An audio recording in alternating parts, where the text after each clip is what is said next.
about to start doing stuff as if I wasn't the intro. Just get used to Laffy doing it in the morning. Right.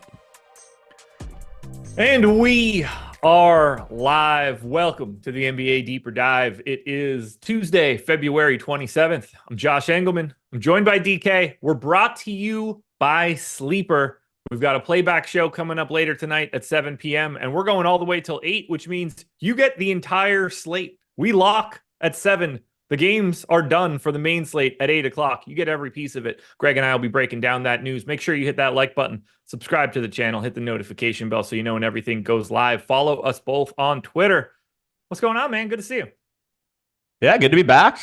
Should be a pretty interesting 9-game slate. Still got some players status up in the air. Got a nice 2-game night slate as well. So excited to grind some NBA DFS. So I'm going to hit you with this because we've talked about a lot of different people have talked about it at this point, but I'd love to get your thoughts. Where do you land on late swap versus no late swap? How do you feel about Friday?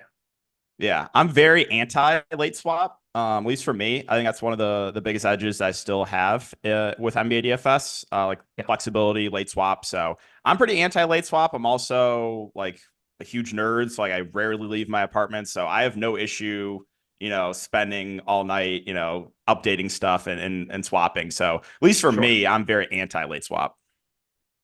Makes sense. Don't disagree with anything that you had to say there. That all pretty much lines up for me. I don't want to get rid of it at this point. I wouldn't mind if it went away. Like I'd be just as happy to sign off at 7:01 and go about my life. Wouldn't really matter too much, especially now that I'm going to have legal sports betting in like another week and change where I can have more action throughout the day of bets and don't have to care as much about DFS moving forward. My only worry is if they do remove late swap, like I don't know if that would add more people. I feel like it would actually shrink the contest, but I guess we'd have to see. I think it's only a one-time thing too. Like Friday, I think someone message support and they're like, yeah, this is just like a test run. So yeah, and at least for me in this situation, like I'm happy to try it out. I don't expect any major changes to happen for NBA for the rest of this. Like I wouldn't expect them to like just do it in the middle of the year. It would be what I would expect to be a change for the beginning of next season, which is fine. If it means everything gets bigger, if DFS can be bigger because of this, then I'm for it. That would be great because we're probably just bringing in money that I would like to come into the ecosystem. But we talked about, Greg and I talked about, I think it was Greg and I, like it can't happen for baseball. So we don't have to worry about that sort of discussion for April. If there's no late swap for baseball, like there's no chance I'm playing. You're just going to be dead to like, you'll never play late games. It'll be miserable experience. You'll be missing a guy constantly. So the question would be, do we get it for basketball next year? So interested to see what this little trial balloon does for them. Yeah, it'll be interesting. I know they had it back in the day with FanDuel. I remember when I first started. I played exclusively on FanDuel because there was no late swap.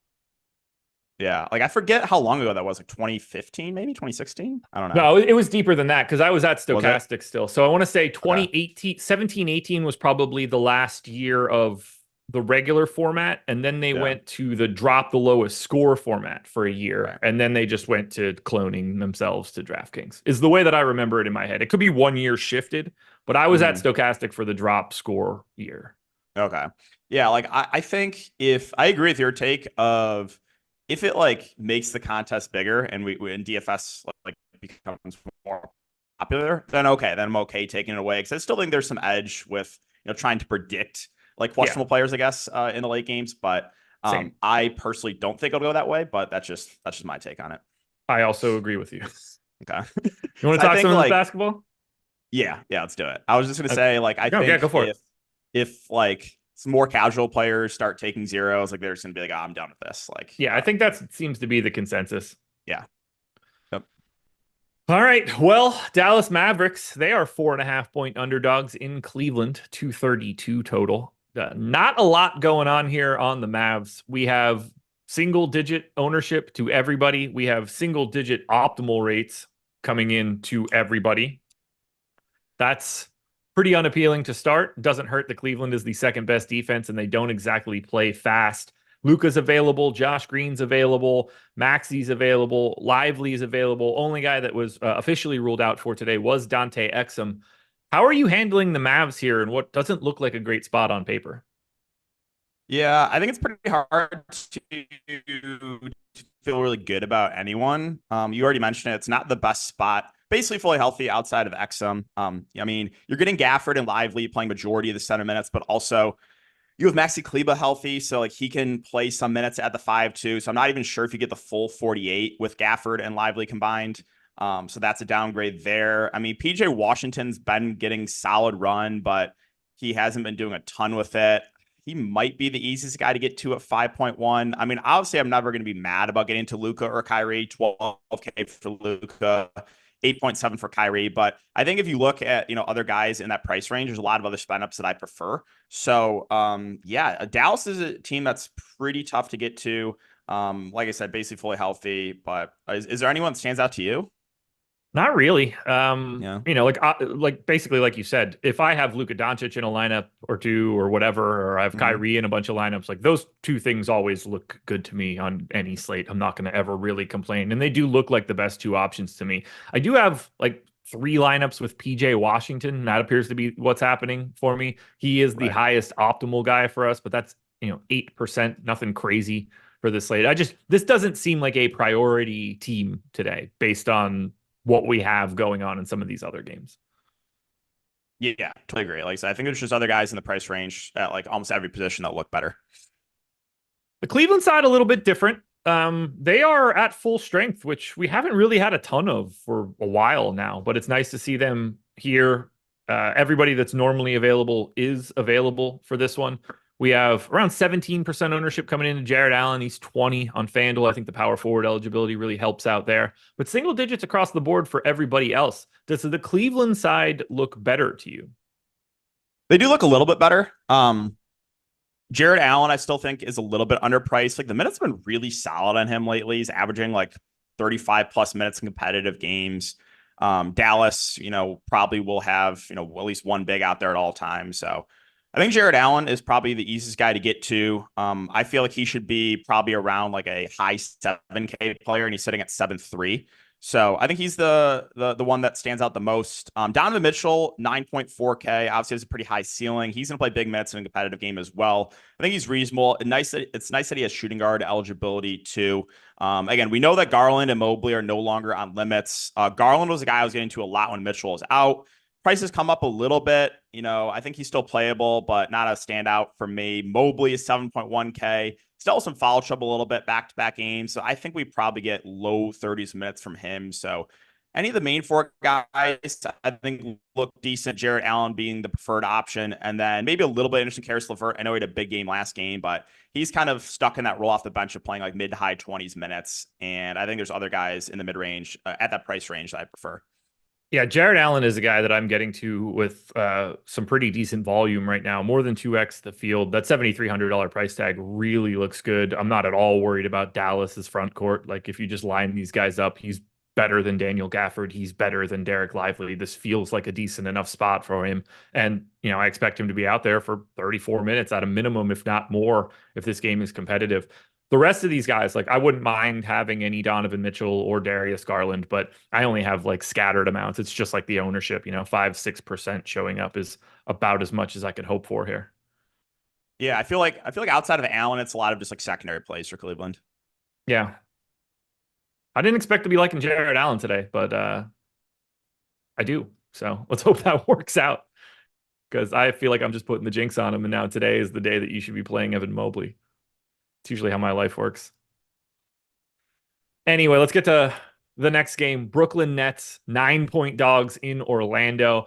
I was really hoping that Cam Thomas was going to play here because I didn't want to have to deal with anything on the Brooklyn Nets. I really didn't want to have to deal with it because I took the under on Dennis Schroeder earlier today. Spoiler alert, that doesn't look better now. Cam Thomas is out for today. We already know no Ben Simmons as well. 32% ownership coming into Dennis Schroeder, 4,800 point guard, shooting guard. 12% coming into Cam Johnson at 4,800.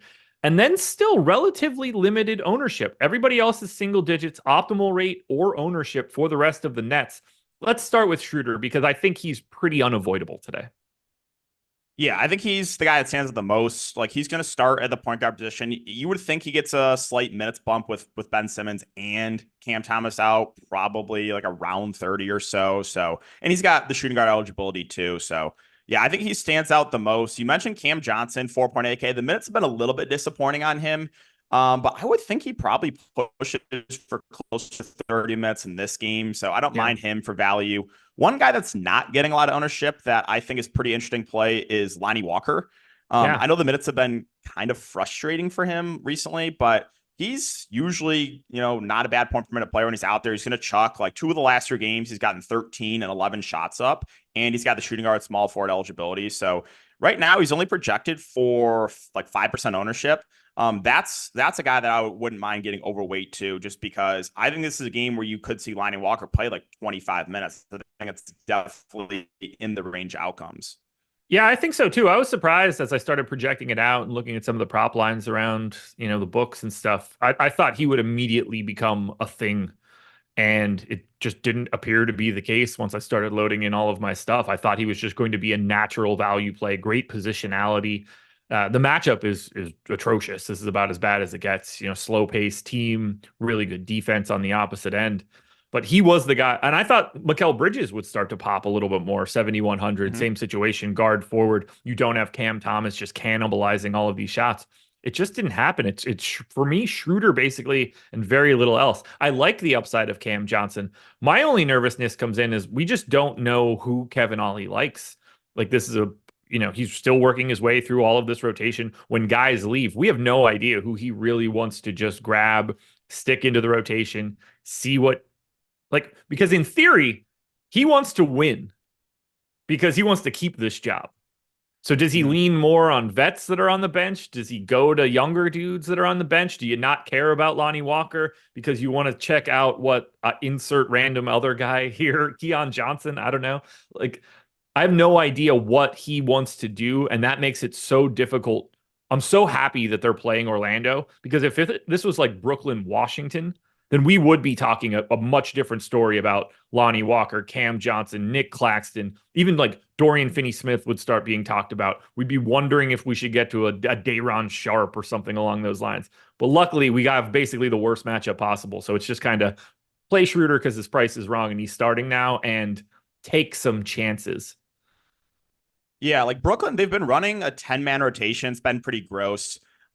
With those 2 guys out, like they could run like 8 to 9 guys. I think it's possible. Like my guess is you probably see like Jalen Wilson re-enter the rotation.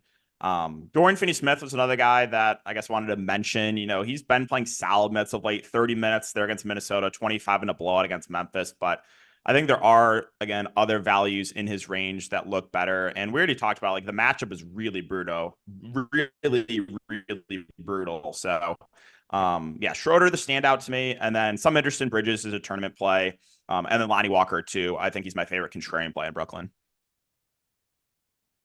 Then we go to Orlando. Very different team here in that if this injury news breaks correctly, with Paolo Banchero being questionable, he went through shoot around. Usually when you're out with an illness and you go through shoot around, the chances of you not playing later tonight are pretty low. And if he ends up in, we already got John Isaac out. Highest owned guy on the team is Wendell Carter Jr. at 4%. Most optimal is Paolo Banchero at 6.5%. Are you going to be playing anybody from the Orlando Magic tonight? Most likely no. And you already went over it. Like Paolo went through shoot around, so I'm fully expecting him to play. I did get somewhat burned by Goga the other day. I was pretty tilted about that. I thought he was like a free square, and he was a letdown, but obviously he's kind of out of play now with Paolo back. When this team is fully healthy, they usually run a pretty deep rotation. And again, low total game. The only guy that's out is Jonathan Isaac. I don't really think that does a ton. The minutes have been hard to predict for some of these guards. Like, Fultz's minutes have not been great recently. Cole Anthony's minutes are all over the place. Like, he played 30 minutes last game. Some games he's barely playing. Jalen Suggs is 5'3". Usually he's playing high 20s minutes, but there have been times where he's been subbed to like sub 20 minutes. So I don't really know if I want to take a shot in any of those guys. I mean, you mentioned Wendell Carter Jr. The minutes have not been amazing on him either. He played 34 minutes last game, but that was without Paolo, so expect his minutes to tick back down. I think Orlando just in general there's no one that I really like at all. I don't have a single share of anybody from Orlando right now, so I have absolutely nothing else to add here. As I say every time, if you want to play Paolo Banchero or Franz Wagner in any lineups, like these guys are very rosterable. They're just not worth talking about when you only have an hour to do it. Yeah, like I think it's just one just ready to move on. Like there's nothing else to add. Yep. So hit that like button, folks. You know what happens when you hit the like button. You get the ability to watch NBA Live Before Lock, which comes up immediately after this same stream from 6 to 7. If you don't want your screen to go black at 6 o'clock, you got to hit that thumbs up. But we don't stop there. The moment that show is over, we come down off of YouTube. We are exclusively live on playback.tv. I believe still /Stokastic. Jordan, am I getting that right? Yes, good. I was hoping that URL didn't change. Playback.tv/Stokastic. Come hang out with us. Watch the games. We have League Pass games playing in the background. We're all synced up to the same stuff. We're going to talk pick'em sites, sports betting, live betting. We're going to talk DFS, news that breaks for the 7:30 games, news that breaks for the 8 o'clock games. We are where you want to be, and we're going to watch some basketball while we do it. So make sure you're hanging out with us. Make sure you're using our avatar when you're playing. Go to DraftKings, FanDuel, Owner's Box, Yahoo, and use our avatar, which you can get at stokastic.com/avatar. If you finish in the top 3 of a contest with 5,000 or more entries, pretty simple. You get 1 month of whichever package you're looking for. Any individual sport, a $200 value. It'll cover projections, ownership, Sims tool, contest generator, lineup generator, premium Discord. And the only thing you have to do, costs you nothing. You just have to tweet at StokasticHOF. Show us your lineup. Show us the contest you're in. We want to show the world how well you did using our stuff. And all you have to do is just show off that avatar. So stokastic.com/avatar. That's all you need. Well, Yep, I was just gonna say, follow out. shout out to the Magic for immediately also putting out the lineup. Suggs, Gary Harris, Caleb Houston, Franz Wagner, Wendell Carter Jr. Incredible that he went through shoot around today. Yeah, usually like if a player goes through shoot around, I always give it like, I don't know, 75, 80% chance that they play. So definitely surprised that he's out. And also they're not going to that double big lineup. They're throwing Caleb Houston in there. So this one's gonna be a little bit tricky to break down. Not really excited about it. I'm gonna pull his minutes quickly. I think they probably will play Goga a little bit just because. Not that it matters. I figure, Caleb Houston in for 24.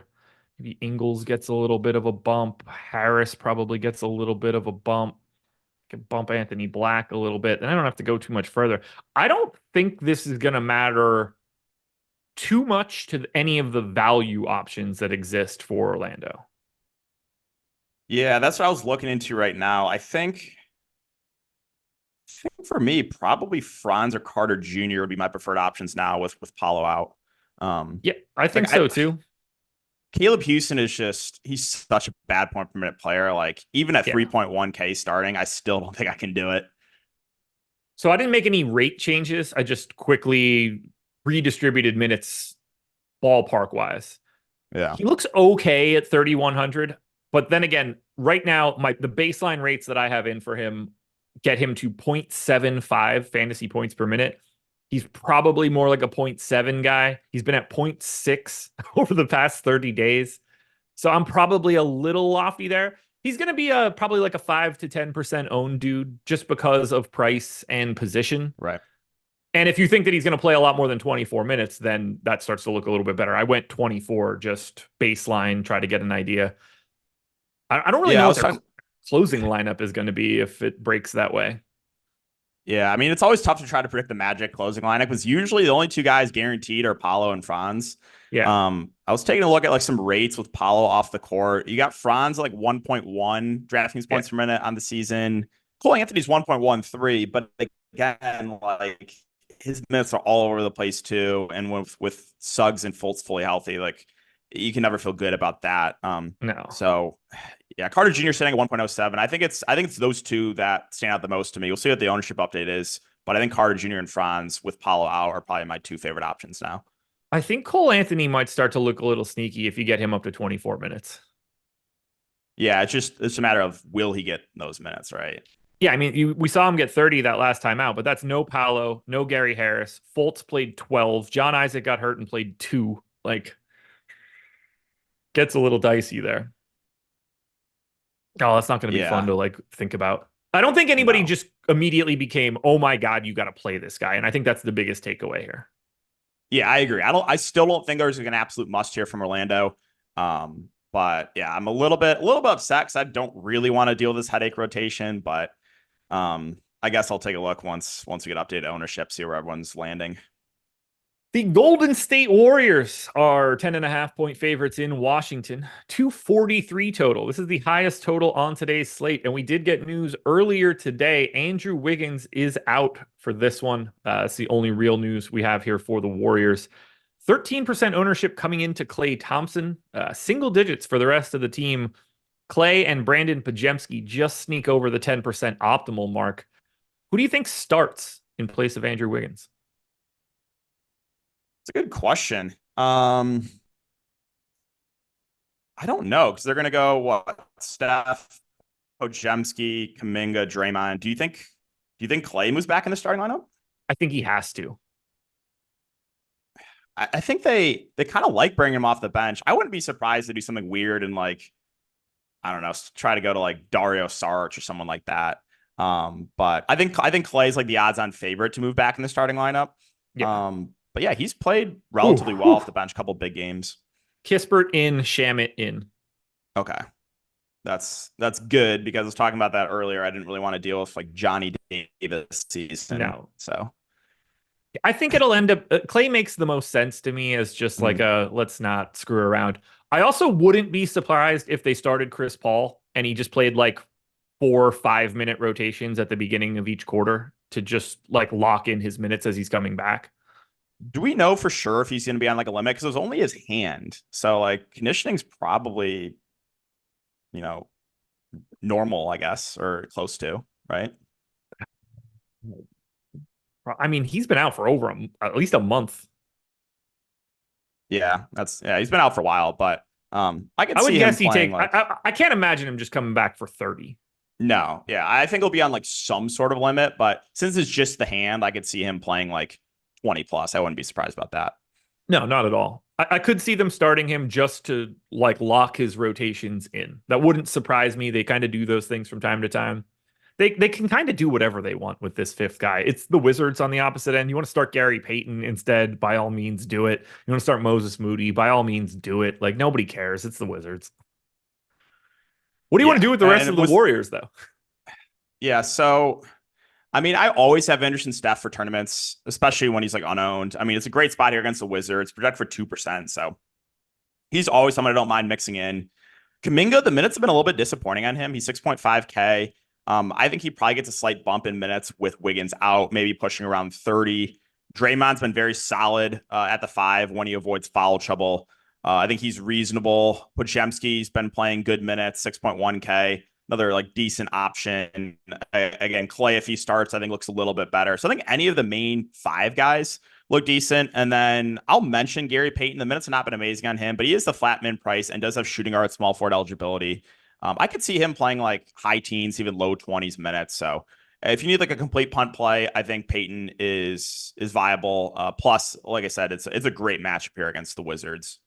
Yeah, if you're ever gonna have a team that's gonna like cough it up a bunch, Gary Payton getting a bunch of steal runouts, would not be surprised at all to see that happen against the Golden State Warriors.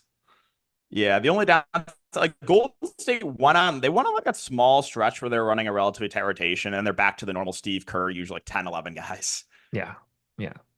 I assume that happened just because Kerr wasn't as prepared. He knew that he was going to go to Serbia or whatever for that funeral, and then they got back and it's like, okay, we're going to play everybody again. Right. And then we get to the Wizards. Lovely. So for the Washington Wizards, Denny Avdia is out. Bilal Coulibaly is out. Landry Shamet and Corey Kispert, though, luckily for us, are in. This is the first place we're actually getting some ownership. 25 to 30% on Kuzma, Kispert, Tyus Jones, another 10-ish to Landry Shamet, around 10 for Marvin Bagley. Little bit coming into Jordan Poole, which I think is going to go up. let's start with the guys that are pulling a lot of love. Kispert, call it 25. Kuzma, 25. Tyus Jones, 25. How do you see those three dudes? Yeah, so I think I agree with the ownership there on Kuzma and Tyus. I mean, the assist number has been way up on Tyus. He's gone for double-digit assists now in 4 of the last 5 games. Potential assists are way up. And honestly, the minutes have been really solid, too, in competitive games. So I think the only concern really you have with some of these Wizards is potential blowout, but they are playing at home, so better chance it does stay competitive. So I like Tyus. With Denny off the court, Denny had that stretch where he was playing extremely well. I think that bumps up Kuzma. I think it bumps up his rebounding numbers a little bit. You mentioned Corey Kispert is the other relatively popular play. He's probably the guy I'm the least excited about, but relatively cheap price point, and you should get decent minutes from him. The only downside with Kispert is usually his relatively score independent, so he kind of hurts you if the shot's not falling. But I think Kuzma and Tyus totally fine with that ownership. Kispert maybe a little bit overowned, but yeah, Washington in general I think looks pretty good as a team. I got a bunch of these guys. Okay. I've liked Kuzma all day. I kind of wanted Denny to be in because I really liked him when his ownership was going to be a little bit more depressed. Since Avdia was there, he's going to look a lot more interesting now. Assuming Shamet stays in the starting lineup, I just think he works as a pretty nice value option. I am getting to Kispert. I don't want to. It's not. I don't enjoy rostering him because I don't feel like I ever get him right, and he's got some aggressively negative leverage attached to his name. Should we be like super interested in Jordan Poole now? Or does this does Golden State care more? Does Poole care more? Is it even good if Poole cares more? Yeah. Poole, I mean, he's been so frustrating this year, but I think sub 6K, you have to have interest in him. Plus, he's like one guy in Washington that's actually not getting a lot of love. Projects like 5% ownership. I mean, the ceiling is still there. Minutes last time out. Yeah, the ceiling is still there for him. We've seen 40 plus now in 2 of the last 4 games. I mean, yeah, it's not something that I'm excited about at all, but lower revenge spot. I mean, I never put too much emphasis into the revenge game narratives, but I think factoring in ownership, I actually do like Poole for tournaments, and that kind of makes me want to throw up in my mouth. Yeah, I have 18% right now, and I'm very okay with it. It's certainly a bump to any rate you want for Jordan Poole. There's a bump for that for Denny Avdia not being around. Just when you start playing other dudes, like Poole's going to take the ball more. He just is. And with that price, with that positional eligibility, he's at 0.98 DraftKings points per minute over the past 30 days. Like if you just cover up his name and he's a $5,800 dude playing 30 to 32 minutes tonight with upside to play more given how many people are out, that doesn't seem like a 5% owned guy to me. Yeah, so I'm happy. I love him as a GPP play. Agree. And then there's one other guy I wanted to ask you about, Marvin Bagley. Do you think he gets a minutes bump with Denny off the court? Because I think he probably does. So he played 33 the last time out. He played 28 plus in 3 out of the last 5. I bumped him a little bit. The betting market didn't really believe in that all that much, but I took him up to 27. Last run from the site, we had 25. So I'm getting to 8% of him. I feel like I should be getting to a little bit more because I think he should be out there. It's also possible that his defense is lackluster, but they might not have a choice. The Wizards are, if they weren't so banged up, they would be unique. I don't want to say uniquely set up because they're a dog shit basketball team, but like, they wouldn't need to have Bagley out there. They could just play Kuzma at the 5 if Draymond Green is the 5 for 30 minutes. Like we're not talking about a size problem at that point any longer. But now I just think they're going to use those sort of bodies. I think Bagley's probably going a little under. I think he's sort of like Poole. I think he's probably a little underrepresented for the opportunities that exist today. Yeah, I think those two are definitely going a little bit overlooked. I don't think there's anyone else that I would get to besides those other guys we talked about. But yeah, sub 10% for Bagley and Poole. I think both those guys are good tournament plays. I guess I'll throw this out there just because of how many people are out. Mm-hmm. Any scenario where you think it's Eugene Omoyuri, we gave him 15 minutes. He's a fantasy point per minute dude if he's getting it, and he's the flat 3K with power forward eligibility. Probably not, but I could see a scenario where he plays a little bit more, like maybe if Bagley gets in foul trouble or something like that. But I don't think I can do it on this slate. Works for me. I don't have it either. We'll see if I make some adjustments and stuff as we move on. I was pretty late to making my Washington changes before we got started. Now we got a game that we actually have to talk about. Utah Jazz, 1.5-point dogs in Atlanta, 238 total. The Jazz have basically the entire team 10% owned. Markkanen, Sexton, Clarkson, Collins, Keontae George, Chris Dunn, like all these guys are around 10% owned. They're all like 8 to 9 to 10% optimal. I'm just going to open it up to you. What do you like from Utah? Yeah, so this is a team I'm really high on. They've been running a pretty tight rotation recently too. I mean, they've been playing 9 guys in competitive games, but Bryce Sensabaugh is only playing like 10 to 15 minutes a game. Like the spot for Utah, and I think everyone honestly is going a bit underowned. I mean, the minutes have been way up on Jordan Clarkson. He's projected for sub 10% ownership. He's got shooting guard, small forward eligibility. I think he plays 30 plus minutes. I think he stands out as a really good play. I'm high in Markkanen. I think he's going a little bit overlooked as well. I think he probably plays mid 30s minutes in this one. John Collins, little revenge spot, assuming no foul trouble, probably plays around 30 minutes. My boy Keontae George has been consistently playing around 30 minutes. So I think any of those main 5 guys look good. Sexton, like his minutes have been probably the least secure, but there have been games where he's pushed for 30 plus minutes as well. I think any of those main 5 guys look pretty good. And then Hendricks is a value play. I don't mind. He's not really the best point per minute player, but 26 minutes in back-to-back games since entering the starting lineup. I think you probably expect around that. So he's a reasonable value. Dunn is a contrarian value. I don't mind either. 21, 25, and 20 minutes over the last 3 games, and it's 3.8K. Utah, I think factoring in ownership, probably one of my favorite, if not my favorite teams to target on the slate. Yeah, they have a whole team in a great matchup that looks really easy to roster. I don't have anybody that like immediately jumps off the page, but I have basically Taylor Hendricks, Lauri Markkanen, Chris Dunn, Keontae George, Jordan Clarkson, and Colin Sexton all grading out about the same. So I'm getting to everything here. Just nobody in abundance, but I can't get away from Utah as a whole. Yeah, I agree with that. And then Walker Kessler, I didn't mention him. I don't think I can do it since moving to the bench. The Mets have been a little bit disappointing, but if you do get that random game where like John Collins gets in foul trouble, I mean, he could smash at no ownership, but I think it's a little bit, I think he's probably the toughest guy to get to, like the main rotation players. Plus, he's only got center eligibility, so opportunity cost is also higher on a guy like that. Yeah, I'm with you there. Okay. Atlanta looks a little bit different. 30% ownership coming into DeJounte Murray. We have no Trae Young here.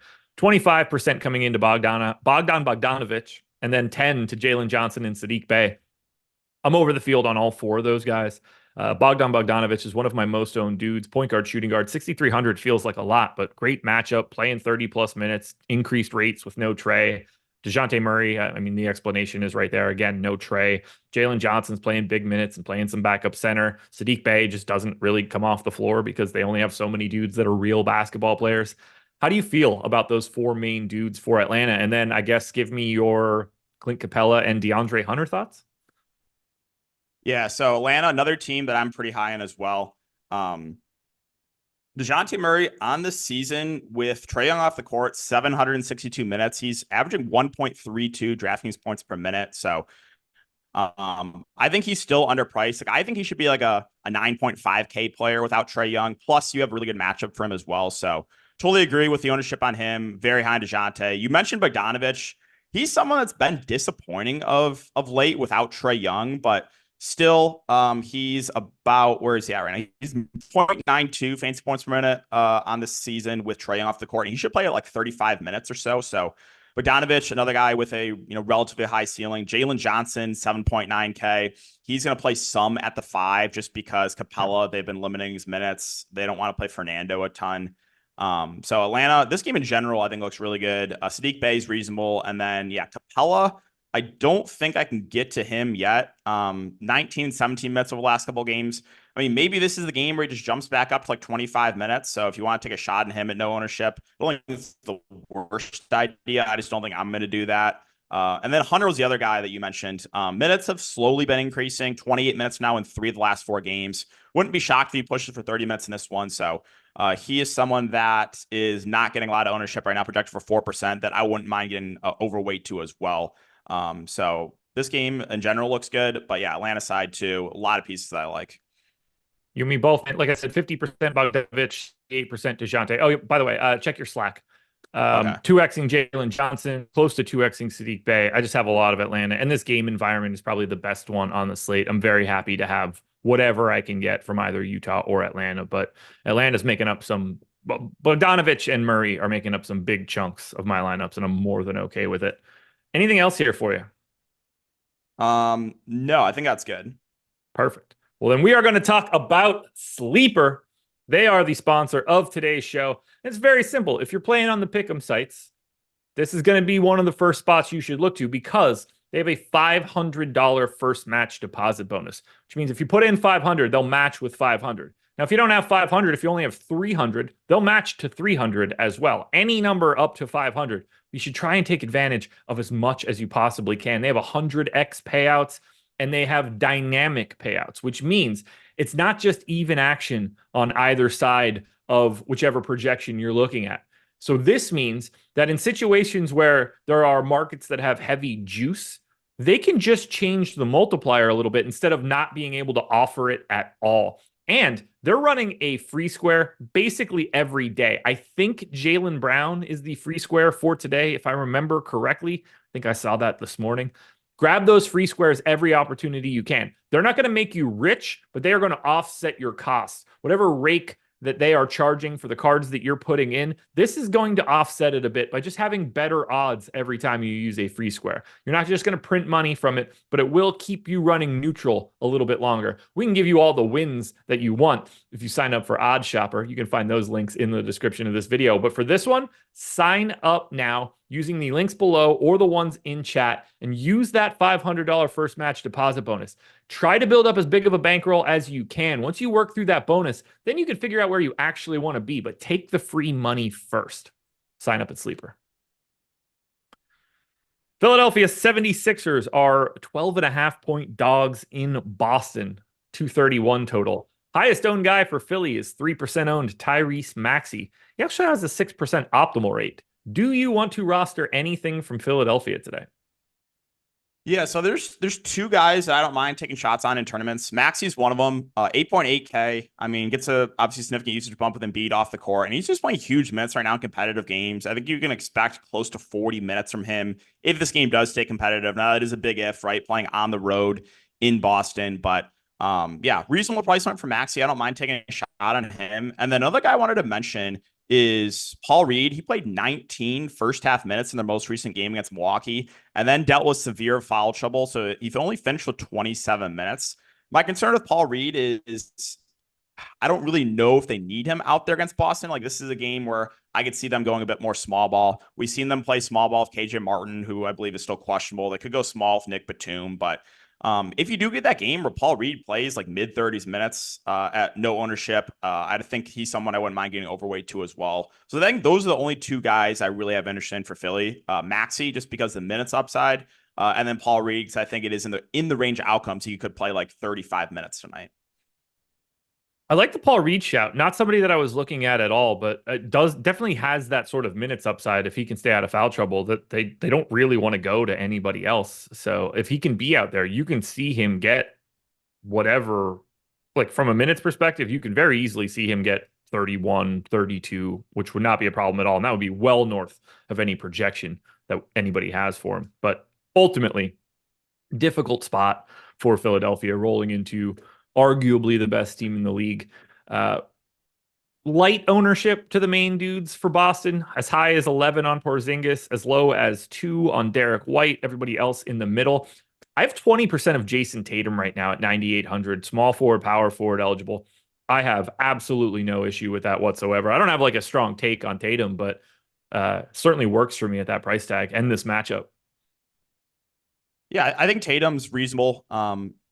Reasonable price point, should play high 30s minutes in a competitive game. So he's fine. I just think in general, like Boston, when they're fully healthy, there's like a lot of secondary plays to me. Probably the easiest guy to get to would be Porzingis, 7.5K power forward center eligible. But I think any of the main 5 guys are playable as always. But yeah, no one that I'm going to go out of my way to play. They're more secondary like filler plays for me. Yeah, and like that's sort of how I felt for Tatum. Like I don't think he looks all that different than like the Donovan Mitchells of the world and the other 9K guys. I think the positionality is really just what's driving him into a couple more of my lineups. I wouldn't be surprised if it went away, but if I'm going to take a stand on someone like Tatum, I didn't really get to the upper tier of anybody else other than, Matt Anthony Edwards now with no Towns, DeJounte Murray, but so is everybody else. Like those are two chalk plays. This is the only one that I'm paying up for that isn't really a chalk play. So I'm a little intrigued by if it sticks around. I was gonna say I wouldn't mind if you do get to Tatum, like pairing him with a guy like Maxey. Yeah. So if the game does stay competitive, you're most likely seeing a pretty good game from Maxey. So that's like a GPP pairing. I think is viable for sure. Moses Moody starting in place of Andrew Wiggins. Yeah, so I figured Kerr would troll. He's usually one of the coaches I just never trust whatsoever. So there's no reason to. He's one of the like least trustworthy coaches that we have, at least from a like rotation standpoint. I assume he's like a pretty good guy in real life, but I don't trust that shit at all if he's on the bench. Yeah, my first thought is on the Moody situation is you probably get like 20 to 25 minutes, which makes him viable. But yeah, that's like the minutes range I think we get from Moody. I don't think he's going to come out and play like 30 minutes tonight. Who looks better to you now? Oh shit, who was it? Who did we just get from Orlando? Oh, Caleb Houston? Yeah, who would you rather have now, Caleb Houston or Moses Moody? I would rather take the shot at Moody. Okay. I think the ceiling's higher, and I like the matchup a little bit more too. Yeah, I would rather go to Moody than Houston for sure.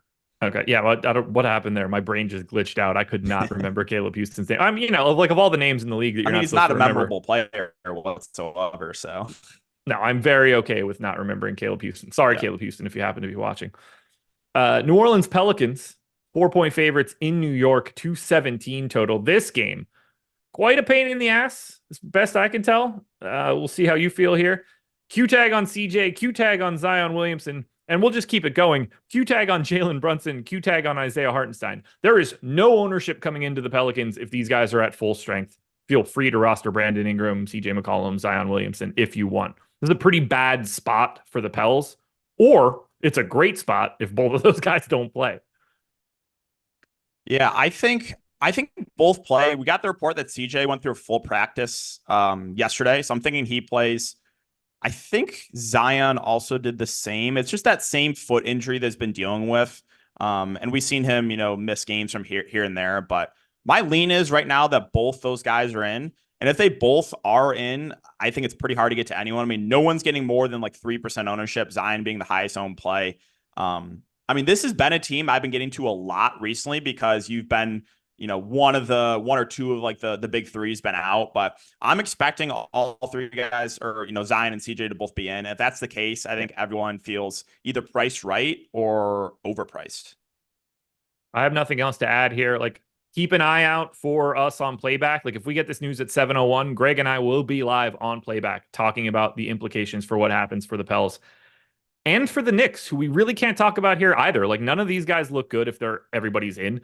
4% ownership to Josh Hart, 7% optimal to Josh Hart. I don't think anybody stands out. I'll happily take some Jalen Brunson. I don't mind it, but this could also just blow up if we get no Jalen Brunson, and in particular, no Isaiah Hartenstein. Yeah, because one thing we know with New York is they're going to run a tight rotation. And if you take two guys that are playing big minutes out of the rotation, I mean, that's going to open up a lot for the Knicks. Hartenstein, I think, is more on, like, if I had to guess which player doesn't play, I would say it's Hartenstein, just because he's been dealing with that Achilles and it's a back-to-back. But yeah, I guess like my question to you is, if Brunson sits, do you think they start McBride, or do you think they start like DiVincenzo at the point, move like Burks or Bogdanovich in there? Like, what do you think happens if Brunson misses? Who do they start? I think McBride is starting this game if Brunson doesn't play. Yeah, that's what I think too. McBride played 45 minutes in the game that Brunson didn't start on February 8th, just for reference sake. Now they didn't have Bojan or Jericho Sims in that game either. So, pump the brakes a little bit on 45, but even 30 will work. Right. Yeah, I think he would get the start. He would be an interesting value, obviously, if Brunson does not play. Also, I wanted to mention that, like, The minutes have been kind of disappointing on the new guys, Burks and Bogdanovich. I would have thought both those guys would be playing more. So just a little It bit could also be surprising. Alec Burks that starts at the point. That's true. Yeah, they could do that. If that's the case, I think Burks would be someone that would be like stand out as one of the best plays in the slate. But yeah, right now, assuming everyone's in, I don't mind getting to Brunson just because the minutes are there. Josh Hart's been a relatively popular play of late. He's also playing huge minutes. I mean, he's averaging like 43 minutes a game over the last 3 games, 40 plus minutes now in 4 of the last 5 games as well. I don't think he can keep up this level of production, but if you continue to give him that minutes, I think he's someone you also have to have some interest in. He is grading out as the best option right now. The minutes, like you mentioned, are obviously there. This dude is just out there for 38 plus and basically 40 plus no matter what. I'm not looking forward to however this news breaks. What I really want is that everybody is just in and I can just ignore this game. Yes, I agree. I think both the Knicks and the Pelicans, I'm hoping that everyone's in, so I don't have to deal with that headache. San Antonio Spurs, 12.5 point dogs. We're hitting the 8 o'clock games where all 3 teams on the road are double-digit underdogs. Real fun stuff. Spurs are 12.5 point dogs in Minnesota, 223 total. Now, this game is a little weird. Everybody's available for San Antonio. Karl-Anthony Towns is out for Minnesota, and maybe Rudy Gobert is out for Minnesota. He is questionable right now. Nobody from San Antonio is getting owned. There's no real optimal rates here. Wemby's the highest at 7. Trae Jones is the highest at 5% ownership. Do you like anybody from San Antonio? Do you even care if Gobert is in to make that decision? No, I don't think Gobert being in changes a ton for me. I mean, maybe it makes Wembanyama look a little bit better. I do find it interesting that Wembanyama is like unowned because he was pretty popular in the most recent game. Now I know that's a different matchup, much better matchup they had last time against Utah, but at what he's projected for right now, he's projected like 2%. I think he's someone I would like to get overweight to. He's got the nice eligibility to power forward and center, and he should play around 30 minutes if the game does stay competitive. I think with Karl-Anthony Towns out, you're going to feel a little bit better that this game does stay competitive. Everyone else, though, I don't think I can get to. Like Vassell right now is second on the team in usage, but his price is almost at 7K. I think for me, mainly it's Wembanyama, and I do like him right now at his current ownership. Oh, yeah. This total is 224. I said 217. I don't know if that just moved dramatically or I fat fingered something when I did it, but this is a couple points higher than what I have in. Yeah, I think I was always in the low 220s from what I remember. I wonder which game I typed in here. It must have been New York. That's the only one that's like close to it. I don't know. Either way, it's not really changing anything for me here. Would have liked to play Wemby. Don't know how much I'm going to get to anything here from the San Antonio side. Minnesota on the other side, slightly different and could be even more different if we get that Rudy Gobert news. We have 60% ownership coming into slow-mo, Kyle Anderson. Another 25 to Anthony Edwards. Another 15 to Jaden McDaniels. Another 15 to Mike Conley. And another 15 to Rudy Gobert. Even Monty Morris is getting in on the action. We'll start with the easy piece. Assuming Kyle Anderson is starting today in place of Karl-Anthony Towns, he's a $4,700 small forward, power forward, playing probably 30 minutes or more. He's in 92% of my lineups. Is Kyle Anderson the easiest play today? Yeah, I think he's like your top value in the slate. The positive with Kyle Anderson slow-mo is, he's a guy that can stuff a stat sheet, so he can do it in a lot of different ways. Price point, I don't think is up enough on him. And yeah, I think you expect around 30 minutes. So yeah, he is someone that totally fine eating that chalk at what he's, close to 60%. And then just wanted to mention Gobert, I do think plays. The report was he practiced Monday and is feeling good, according to Chris Finch. So right now I'm expecting him to play. I think with Cat out, you should get more run for a guy like Naz Reid. We know he's a good point per minute player. The issue with Naz, though, is the price. Like for most of the season, he's been in the 4K range. Now he's up to 5.7. Still think he's fine, but he's not like a smash play. If he was like 4.5K, he would be someone that would be much more popular. Another thing to note with Minnesota, too, is they're running very tight rotation. Like I expect them to run 8-9 man rotation, as like with like Morris or like McLaughlin as the 8th, 9th guy. So you should get good run for a lot of these Minnesota guys. I'll mention Jaden McDaniels as a contrarian play. He's hovering around 10%. He's been really disappointing of late, but the price point has dropped on him. And I think assuming no foul trouble, he plays over 30 minutes. So he's someone that I don't mind taking some shots on in tournaments. But like I said, he's been playing really bad of late. Well, I got 45% of Anthony Edwards. I have 40% of Jaden McDaniels too. Now we've gotten some more value since the show started, so I assume it wiggles around. But 4K small forward, I get him a lot anyway. Like he's just one of those guys that is always like a little bit higher for me, which does not go well because he's at 0.58 DraftKings points per minute over the past 30 days. Basically just a giant middle finger to me specifically. I assume I roster Jaden McDaniels more than anybody else in the industry. However, on a day like today, the moment Towns is out, you expect to see him more. And especially like in this situation where like he's kind of a decent option on Wemby. Yeah, like I could see him playing a good amount of Wembanyama. Someone that you know, obviously Wembanyama's still gonna have his way, but McDaniels is someone I could see them throwing on him a lot. Yeah, it's not like Gobert is going to face up Wemby at the 3-point line. Like, that's not who's going to be guarding him in these situations. It's going to be some combination of Slow-Mo or Jaden McDaniels. So I'm interested in it because I think they're going to have him out there a bit. It's also possible that he just fouls up Wemby and everything is a real problem. But either way, we're playing a lot of Minnesota today. Yeah, I mean, you mentioned Ant. I think he's one of the better spin-ups on the board, 9K. What's your thoughts on Conley? I think I'm just like indifferent on him. I think he plays around 30 minutes. Yep, he's just like he's the way Mike Conley is in real life, but also in DFS. It's like, yeah, you play like 10 to 15%. He probably takes an extra shot because Towns isn't around. He's going to play like a very set amount of minutes. He doesn't really deviate in any way. He's right around a fantasy point per minute guy. Like, he's really hard to talk about in any way other than like, yeah, that seems okay. I feel like Mike Conley, I've said the exact same thing about him all year. Just like, oh yeah, he's fine. Sprinkle him in, filler play. Sure. I don't like that. Like, I just feel like I've been watching Mike Conley play forever. Yeah. I mean, how old is he now? Like 35, 36? He's 36, but like, okay. I vividly remember him at Ohio State. Yeah. I remember I got his autograph back in the day because I was a Michigan fan. So like, went to the game and because I was when Conley and Greg Oden were on the same team. So yeah, like I have very vivid memories of watching the Final Four game or maybe it was the Elite Eight game that year, like in my shitty ass room at college, which was essentially like a closet but slightly bigger enough to fit a bed.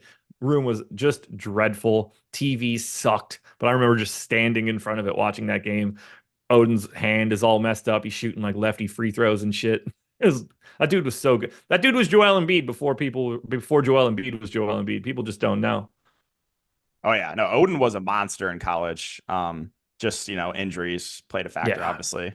So. Yeah, it turns out having one of your legs be like an inch and a half longer than the other one is a problem. It's not ideal. No. What else isn't ideal? The Detroit Pistons, who are 10.5-point dogs in Chicago, 225 total. There's no ownership or optimal rates coming in on the Pistons side. They do not look very good in this spot. Chicago plays at a very slow pace. They're actually a decent enough defense and probably even better since Zach LaVine's not around. Do you like anything from the Pistons? Oh, Hardenstein out. Ooh, okay. We have Brunson out too. Holy shit. Yep. Yes. Do you want to circle back there, or do you want to continue with Detroit? Just continue with Detroit. Okay. We'll put these guys to bed. We'll let Live Before Lock handle the Knicks news. Okay. So I think Quentin Grimes is someone that I don't mind as contrarian play right now. Getting no ownership. He did close over Jaden Ivey last game. He is a little bit of a different player on this Detroit team than he was in New York, like a little bit of a higher usage player. So 26 and 24 minutes over the last couple games, projected for like very little ownership, sub 1%. So I think he's someone that I kind of like as a contrarian play. And then Cade Cunningham too. He played 36 minutes in the most recent game. The only concern is a back-to-back. But if you give Cade 36 minutes again, I think he's someone that could be playable. But with Isaiah Stewart back, that kind of they've already been running a deep rotation. You add another guy like Stewart, who's probably going to play decent minutes. It makes this team hard to prioritize anyone. Yeah, I don't have much here. I like the Grimes shout. I don't have them today, but I had like 30% of them yesterday, and that actually ended up working out for me. Unfortunately, I didn't have Scotty Barnes, so nothing mattered. The Chicago Bulls are getting some love, though. We call it 15% ownership to Alex Caruso, Kobe White, DeMar DeRozan, another 20 to Nikola Vucevic and Io DeSunmu. Lots of dudes to get here. I'm getting quite a bit of DeSunmu. I'm getting quite a bit of Vooch now at 7,800. Thank you, power forward eligibility. But I'm happy to get to Caruso. I'm happy to get to White. I'm happy to get to DeRozan. I love this spot for the Bulls. Yeah, complete opposite of the Pistons. Like, I really like Chicago. They're running a tight rotation. They're in a great matchup. I mean, you mentioned the power forward eligibility with Vooch. He's been relatively low on recently because of opportunity costs, center, but now he's got the power forward eligibility, so he's much, much easier to get to. I like all of the main guys: Vooch, DeRozan, Kobe White, Io, even some Caruso. Do you think because I wanted to, if Detroit starts Isaiah Stewart, I wanted to mention, I think there's an outside chance you could get Drummond starting, because against bigger teams or teams like two bigs, Chicago will start Drummond. We saw it against Cleveland and Minnesota, I believe, recently. So just keep an eye on that, because I think there's a slim chance you could get Drummond starting. If he does, he would be someone I would want to get way overweight to a 5.2. But if they go the normal starters, I think any of the five starters look good. I think even if he doesn't start, he's a little tricky to just pick up extra minutes throughout the game. If you knew Andre Drummond was playing 24 minutes today, he starts looking a lot better than most of the other centers that are in his price range, because he's such a monster per minute performer. Right around him right now, Wendell Carter Jr. is 5,300. Certainly going to play a little bit more. If Andre Drummond was playing 24 minutes, we certainly like Andre Drummond more than we like Wendell Carter, or at least I would in that spot. You got Daniel Gafford at 5K pulling no love. There's not really any centers around him that are getting any ownership, which then makes him, to me, look a little bit more interesting, because he becomes a new point in that center list. So keep an eye on Drummond. But yeah, if he's starting, he's going to become very popular. Yeah. So I would probably give a 10% chance that he starts, but I think it is at least possible, because Detroit will run that two big lineup at times. So yeah. Yeah, and if you're ever going to do it, it would be in this spot against the Pistons. But I think you would need the Pistons to have Stewart out there. Or maybe I don't know. They can go plenty of different directions. I don't trust either one of these teams. Right. Yeah, I especially don't trust Detroit. No. We will close this out with the Charlotte Hornets, 2 touchdown underdogs against the Milwaukee Bucks, 220 total. Highest owned guy for the Hornets is 4% Vasily Micic. For all of you guys saying, who? Yeah. 5.7% optimal rate coming in to Brandon Miller is the high mark here. It's not like Milwaukee's a good defense, but Charlotte is a bad everything. Do you want to roster anything from the Hornets? Not really, but the one positive about Charlotte is they've been running 8 to 9 man rotations. Last game, they basically played 8 guys. You saw 4 minutes for JT. So if they can somehow keep this game competitive, I would not be surprised if one of these main rotation players has a really good game. Bridges, 8.5K, I think would probably be a reason why, if this game does stay competitive. He's playing huge minutes, 40, 41, and 40 minutes over the last couple games. So the contrarian play, sure, don't mind mixing him in. Grant Williams has actually had relatively high usage since coming over. Last couple games a little bit disappointing, but he's 4.6K. He's someone that I think could play a little bit more against this Milwaukee team. Micic is 4K. We probably see low 20s minutes from him. He's got nice eligibility, but no standouts here. I think if this game does stay competitive, though, the one positive, if you're targeting any of these Charlotte guys, is you should get a pretty tight rotation. And then we close it out with Milwaukee. The Bucks are, I guess, equally as uninteresting, but kind of surprised to me. Single digits ownerships and optimals across the board. It's all around 6% ownership, 6% optimal to any of the real guys. Do you like Dame? Do you like Giannis? I think Dame's pretty interesting at 8,600, but for some reason, I'm just not getting there. I think the main guys from Milwaukee are going under owned right now. Dame and Giannis both around 7%. Yeah. I think if this game stays competitive, that both these guys look pretty good. So I think Giannis and Dame are both going under owned. Lopez is always someone I'm fine with. Maybe you see, Bobby Portis is someone that's a good 1 per minute player. If he finds his way in a few more minutes, he could have a really solid game. I mean, they've been starting Jay Crowder. He's sub 4K. We've seen a couple games where he's played 30 plus minutes. But I think mainly for me, it would be Giannis and Dame. I think those guys should be higher owned. So I'm definitely higher than them in the field. I want to be. I'm not yet. I hope that like with all of the value that starts coming out, I start getting more of that like upper 8K, 9K upwards of Giannis and Luka area, but it's just not happening. I'm basically topping out with just that Jason Tatum ownership and nothing else. But we'll see if that opens up anything else. Do you want to add anything before you and I get out of here? Turn this one over to Live Before Lock.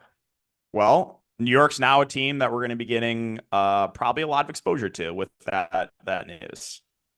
Keep your eyes peeled for it. Live Before Lock's going to break it down. Thank you guys for being here. Hit that like button on your way out the door. If you want to watch Live Before Lock, that's the way to do it. If you want to watch us at 7 o'clock, you got to be on playback. We'll talk to you later. Stay right here.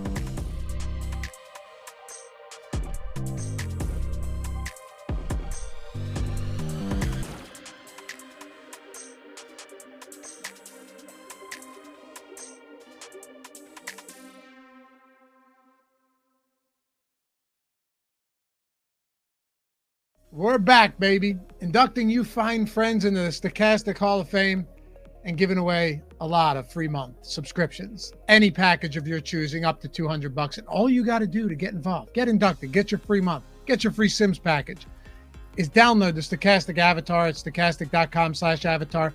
Tweet us your wins at Stochastic HOF when you finish top 3 in a field of 5,000 or more. Doesn't matter if it's a 5-cent entry or 500 and you are in. We kick this week off with Dave Oliver, Elway's Army, back again. Thanks for the great analysis. Sims just simply the best. $3,500 win in the NBA Showdown. And then the Professor. The Sims tool is legit. Yes, sir. $4,000 for the Professor. And Jorge's back. He was just in here for the NFL. Now, finally made it into the NBA Hall of Fame. Stochastic Sims took down the 20 max. I'll take second place. Thanks to the crew and the valuable information during the shows. Congrats, Jorge. And our own CEO, Tom Kennedy. Double or nothing on the Chiefs. And yeah, the lineups were built and swapped with the Stochastic Sims tool.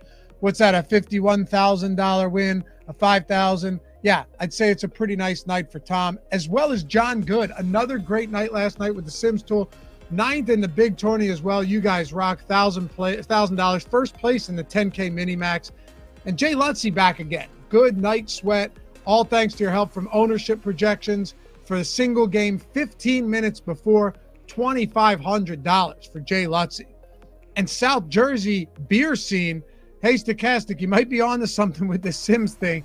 3rd week in and stat correction away from a takedown. Thanks to the team, especially all of those fellas. And for the hours of content, cheers. Nice win for South Jersey beer scene. Ron Koth took 3rd in the 12K Friday NBA pick and roll with only 8 entries. Thanks to Stochastic and Josh Engleman for all the good info. Tyler Shaughnessy woke up this morning feeling like a champ. Big ups to the crew. The $1,900 win for Tyler as well. A little NFL action to close out the season in the Super Bowl. And PJ Allen decided to start doing the 50-cent mini max after living in the jukebox and dime world forever. First contest was Saturday, took 16th. This is Sunday and Mondays. Thanks to everyone at Stochastic, especially the guys on Deeper Dive and Live Before Lock. You guys are awesome. Second place, $250 for PJ Allen. And Stormamu landed second place in the FanDuel pick and roll thanks to the team and their help. Can't wait to try the Sims. You got it, brother. You got it. You're in. The Lulis card. Stochastic has the best tools in the game. Showdown takedown, $250, first place in Showdown. And Freddie P. If the sorry Bucks could have kept this game a little closer, good night overall. We'll take it. $750, second place for Freddie. And Brian Miller, shout out to the process. Josh getting some love on this one. Deeper Dive Live Before Lock crew for the insight. After a couple chopped large field first, a solo first, $3,000, and 3rd in this $4,700 field single entry. Maybe I can finally get hooked up with a sub. We got you, brother. 4,700's close to 5,000. Close enough. And they took down another one. Big thanks to the Deeper Dive Live Before Lock crew, best in the game. Close it out with John. Hope this counts. Hey, if it's 5,000 or more, like I said, doesn't matter if it's the quarter jukebox or the fadeaway. You're in, brother. Shout out to everybody who's been inducted. Welcome back if you've been here before. Hit us up at support@stochastic.com. Get that free month, $200 value, whatever sports you want. And don't forget, rock that Stochastic avatar wherever it is you're playing.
What is happening, everybody? Welcome to another NBA Live Before Lock. And guys, as per usual, you know the deal. But, well, you probably didn't know this a week ago, but now you know that not only is the show going to be running for the next hour, but after that, we're going to have a post-lock show. It's going to be Josh and I breaking down the DFS slate, any bets we like, any sweats that are happening. We're going to be breaking that down in the hour following this show ending right over on Playback, which you guys could also watch the show over on Playback. If you're watching on YouTube right now, do us a favor, like the video, subscribe to the YouTube channel. If you're over on Playback, subscribe to our Playback channel. We appreciate that a whole bunch as well. Monday through Friday, we're doing shows up to an hour long. Some days like Friday, we went for like 5 hours or something ridiculous like that. So guys, go check us out on Playback as well. We're sponsored by Sleeper here tonight. We'll talk more about them as we go. But first, my friend Eric Lindquist in his finest Augusta Masters shirt over there. What's happening, man? Not much, my guy. Obviously burying the lead. You, sir, 60 plus stacks of high society, had the sweat of all sweats last night, coming right down to the wire.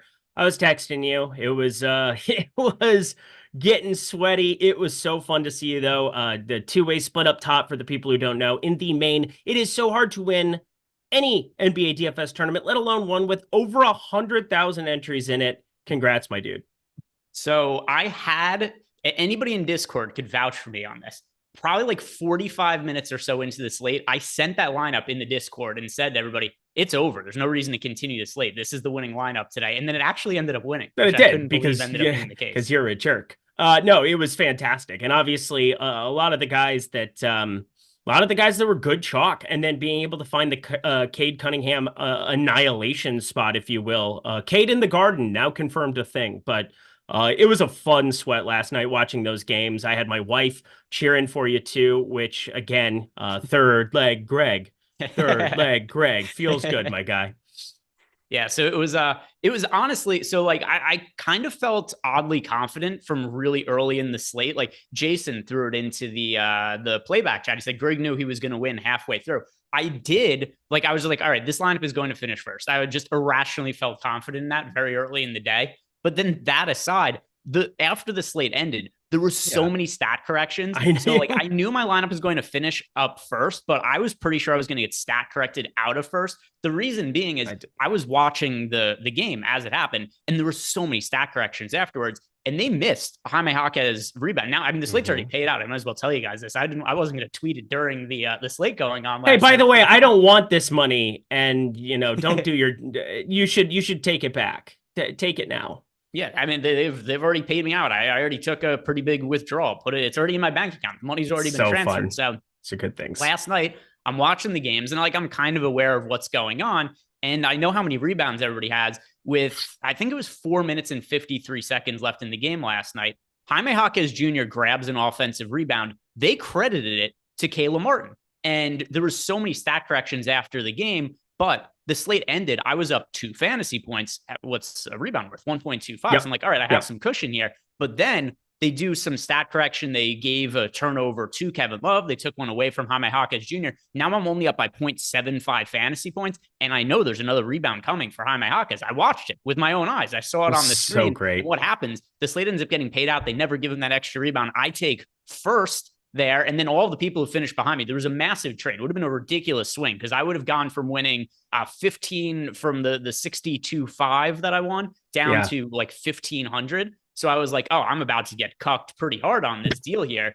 And then I just got lucky where the stat keeper missed it. I was very well aware that there was a bank error in my favor last night. I love it. I thought it was a great slate in general. It was a fun 4-gamer, and to have you finish out on top was great. I see a lot of people, I knew it was coming, that you guys were going to troll, but you don't realize that you're actually trolling yourself, because if you were in Playback when that news came down yesterday that Dennis Schroeder was starting, I pivoted a lot of that exposure that I thought was going to go to Alondas into him, which is great because he went out, took an ill-timed shot, and Eric Spoelstra ripped him off the floor, never to be seen or heard from ever in the NBA again. So it's one of those things where you want to jump into Playback because that got trimmed unbelievably in favor of Dennis Schroeder, who wasn't in the winning lineup, but he definitely didn't fail. We'll talk about him and a lot of other great value tonight, but it's all the more reason to be in Playback. I wasn't on the video stream, but I was there commenting, trying to give people live reactions to it. So this is a massive late swap slate. So just want to preface it with, if you are not jumping in Playback for the stream after the fact, I'm going to be hanging out. I'm sitting at my computer for another 4 or 5 hours as it is, because, I'm doing betting content after this. So I will be in there doing the exact same thing again, reacting to how our lineups are looking. So going to be a fun one today. Let's dive in. Really quick before we start here, Jordan, any issues with Echo today, or is that all situated and good? Look at that. See, I don't know.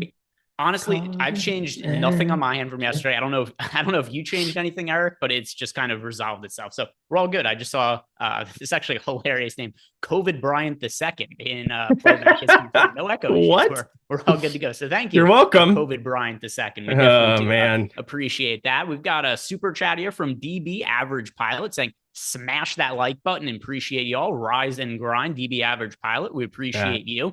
And then Josh of Los Angeles has left us a super chat here. It says, playback is a great addition. Thank you for the support, Josh. And a lot of people have been enjoying the playback post-lock shows there. We've got Chris Williams, who gifted out 5 YouTube memberships. And I almost feel bad about this because Chris left us a super chat. So he paid us money to say, congrats, Sir Greg. I made enough money last night. I don't need more money from you on top of that just to tell me congratulations. But Chris, always do appreciate the kind words from you. And then we've got a question here from Anthony Maselli. He wants to know top play at each position for DK single entry and then favorite contrarian play. So I do have to rerun my lineups because shit has changed massively every, I don't know, 2 seconds. 4 minutes since I built my lineups. And then every time I tried to redo it, what ended up happening was more pieces of news came out. So we're going to have to touch on all of those pieces of news individually, what happens with the Pelicans now, what happens with the Knicks. But first, let's get to Anthony Maselli's question. Do you want to put this off until later, Eric, or do you have like a general sense of who your top players are going to be at each position? I have a general sense. I got everything updated. Again, I was just firing up some extra bets here, getting everything done here on my end. I think I have it all updated and accounted for. All right. So I will so I don't know exactly what my individual player exposures are going to be until I rerun everything through the Sims, but I have, like you, I have a general sense of who my most rostered players are going to be at each position. So we could hit on that starting at point guard, Eric. Who are you going with at most at point guard? Who do you think you're going to land on most often? Yeah. So I think it's going to end up being, now I'm saying this flat out. I think it's going to end up being, what just happened to it? DeJounte Murray. Yeah, there he goes. There he is. Yeah, so for me, I have 2 guys who are coming in very close for me at point guard. DeJounte Murray is one of them. I'll just go with Dennis Schroeder as my other option because I view them as the 2 top options at point guard. So I was going to go with whichever one you said. I'll go with the other one. Both of them really strong options. Shooting guard. What do you have for us at the shooting guard spot? Yeah, Anthony Edwards. It is going to be Moses Moody for me. I'm so nervous about this, dude. I'm not excited about Moses Moody starting. He's the flat min. I know he is. It's Steve Kerr. Steve Kerr. He is Glenn Rivers light. He is just absolutely untrustable. He is an uncrustable.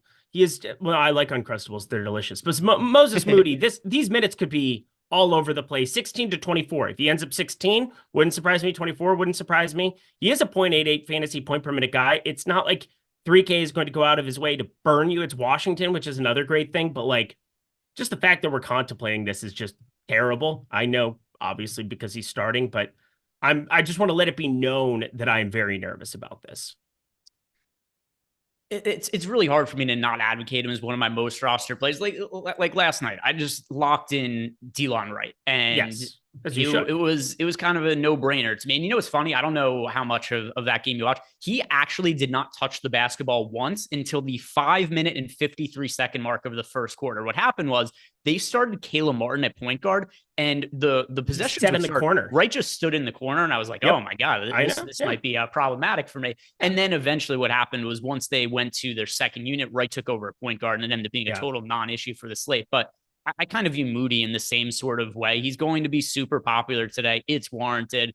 I'm not going to have quite as much of exposure to him today as I had to Wright yesterday, but listen, if he goes out and something weird happens and he scores 12 fantasy points, cool. I guess I'm screwed, but I don't have an issue saying that he's my go-to guy shooting guard. I'm a lot more confident in, yesterday was just 100% lock play Delon Wright, no matter what. And yeah, he was in the corner the whole time, but then got involved defensively with some stats, made it happen. And then just seemed like the Heat guys really liked him. He was able to take some open threes there in that third quarter. It was a fun game to watch, and we were sweating. Had a Bam Adebayo triple-double ticket that would have been really fun last night. But yeah, obviously back to the point at hand, I do think Moses Moody is a phenomenal piece of value, but I can't stress enough that, he's not like the lock button 100% play that we had yesterday with Delon.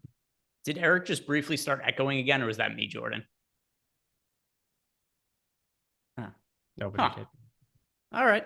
Well, if nobody else heard it, no big deal. But let's talk about the small forward spot. And for me, it's small forward. That is going to be Kyle Anderson. Kyle Anderson for sure. Let's talk about power forwards, which also would be Kyle Anderson for me. But the next most rostered guy, Precious Achiuwa. We've seen Tom Thibodeau has no issue playing guys just the most insane amounts of minutes ever. Isaiah Hartenstein, he is out for night due to rest. With that being the case, this could be another one of these games where Precious Achiuwa goes out and plays like 43 minutes. Yep, I have tons. And then at center for me, that would also be Precious Achiuwa. So the next guy up for me actually gets fairly spread out beyond him. But then it is going to be a Kyle Kuzma next for me, who has a center eligibility for some reason tonight. Yeah, that's weird. But I have Rudy Gobert. Yeah, Rudy Gobert, who, by the way, is officially listed as questionable. If I'm not mistaken, he's the only key player left that's listed as questionable. I believe so. We got all of the other news. We got the Zion in, we got the McCollum out, we got the Brunson out, we got the Hartenstein out, we got all of the random stuff that popped up throughout the day. I think we're locked and loaded unless something ridiculous shows up. Rudy Gobert, a game time decision, which means absolutely nothing, but there are reports that he was going to be playing. Yeah, and really quick on this, because I'm under the same assumption as you. I think Gobert is going to be good to go, but are you making any kind of accommodations in your lineup for the chance that he'll sit? No, I'm not, because I'll be able to get to, well, if it doesn't come out before that Pelicans New York game, yeah, I'll probably have some problems now. Because then I'll have to just kind of lock in those lineup spots. And I would obviously want to have some extra swap ability to just jam in Naz Reid. But at the moment, that is not going to be the case. Naz Reid's 5,700, not showing up for me there. But if you get Rudy Gobert out, you just get to every single available share of Naz Reid that you can. All right, let's go ahead and see what else we're getting as far as super chats. And also, if you guys are a member customer, you have a package here over at stochastic.com and you're in our Discord channel, at me, we can answer any of the questions that you guys have. One of the perks being a Stochastic member is you do get access to our Discord channel, and you can sign up for any of the packages that we have using the links that we have below. We've got the lineup generator for NBA. We now got a lineup generator bundle. So if you want access to all of the different lineup generator sports, you can get those bundled together. And then, of course, our Sims tools, which helped myself win a good amount of money, $62,500, came in first place, split with one other person in the $4, beat out a 10 gazillion lineups, however many it was. Couldn't have done it without our Sims, so you can sign up for all that using the link that we have below. I love that. Let's see. Shaolin Verse, FanDuel GPP, any sub 4,500 plays per position. And then Shaolin Verse follows up with his normal phrase saying, "Thanks, pimps." Thank you, Mr. Shaolin Verse.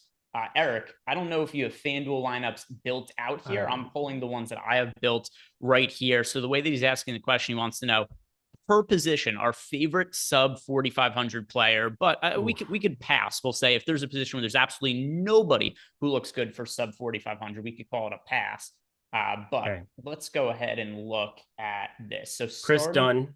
Point guard. We're doing FanDuel. I built out lineups there. Okay. Chris Dunn, point guard, but again, I don't want a ton of him. Yeah, let's see. I'm going to sort by exposures in the lineups that I've built, and then I'll scroll down and just see, like, all right, is there anybody I get any kind of reasonable exposure to? And yeah, so I agree with you. It is Chris Dunn for me. Now, with that said, he came out in 4% out of 150 lineups. So this is not a guy who's a priority at all. If it has to be somebody, though, Chris Dunn at point guard, shooting guard. Anybody you're liking there for under 4,500, and there's Moses Moody, so that's going to be an easy one to consider. Yep, that's the one. Small forward. Jaden McDaniels. Forward pricing, that is going to be Jaden McDaniels all the way down to $4,300 on FanDuel. That's going to be your guy there. Samesies. See, power forward. Taylor Hendricks. Yeah, so we've also got Jaden McDaniels with power forward eligibility. I like I'm going to go Dorian Finney-Smith, though. Dorian Finney-Smith for myself with power forward. He has been playing. Played him yesterday. In some recent games. Now, bigger minutes is relative, right? He played 25 last game. He played 30 the game before. However, in the games prior to that, It was 15, 14, 19, 20 minutes for DFS. So relatively, his minutes are on the upswing. His prices stayed the same. So I like Dorian Finney-Smith at 4,100. Also, like is used pretty loosely. He's not somebody I would prioritize. But if you needed to play somebody sub 4,500, he's somebody I think you consider there at power forward. For center, Eric, what do you have for us at center, sub 4,500? I saw Day'Ron Sharpe was there, but I'm not going to probably have you do that. I don't want to pass because we've made it this far. We've made it this far, Greg. We got to get something for him. I have an answer if you're not comfortable. Jericho Sims is probably it for me. Yeah. I was going to say, I mean, the Knicks are so shorthanded. Jericho Sims is a trash as a fantasy producer. He did have that one game where I believe the first quarter, it was the dumbest. He played all 12 minutes.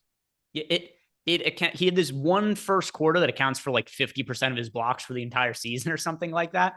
But Jericho Sims, once again, not advocating for him, but in the nature of Jalen versus question, just trying to find one guy at each position, sub 4,500 if I had to at center, would be Jericho Sims. And all right, yep, we've answered that. So there was nothing else that was included there. There was one thing I wanted to circle back on. I realized I missed it from Anthony Masili's question related to DraftKings. He wants to know who's our favorite overall contrarian play on the DK slate. Alec Burks. I have 28% Alec Burks. He is 3% owned. Let's see. I don't have the most recent ownership in front of me here. Oh yeah, I have a good amount of Alec Burks right now. Yeah, I'll go with Alec Burks. I'll agree with you on that. No issues with Alec Burks being the guy. Good call by you, Eric. Good call. Thank you. I have my moments. I was going to say, it's nice that you finally learned something, you peasant. Ace of Spade. So we actually got the same super chat twice here. Ace of Spade asks us for DK tiers best options. And then also IOB said DK tiers, please, and thanks. Yep, I did those as well. Let's go ahead and pull up the DK tiers here. And 4 tiers.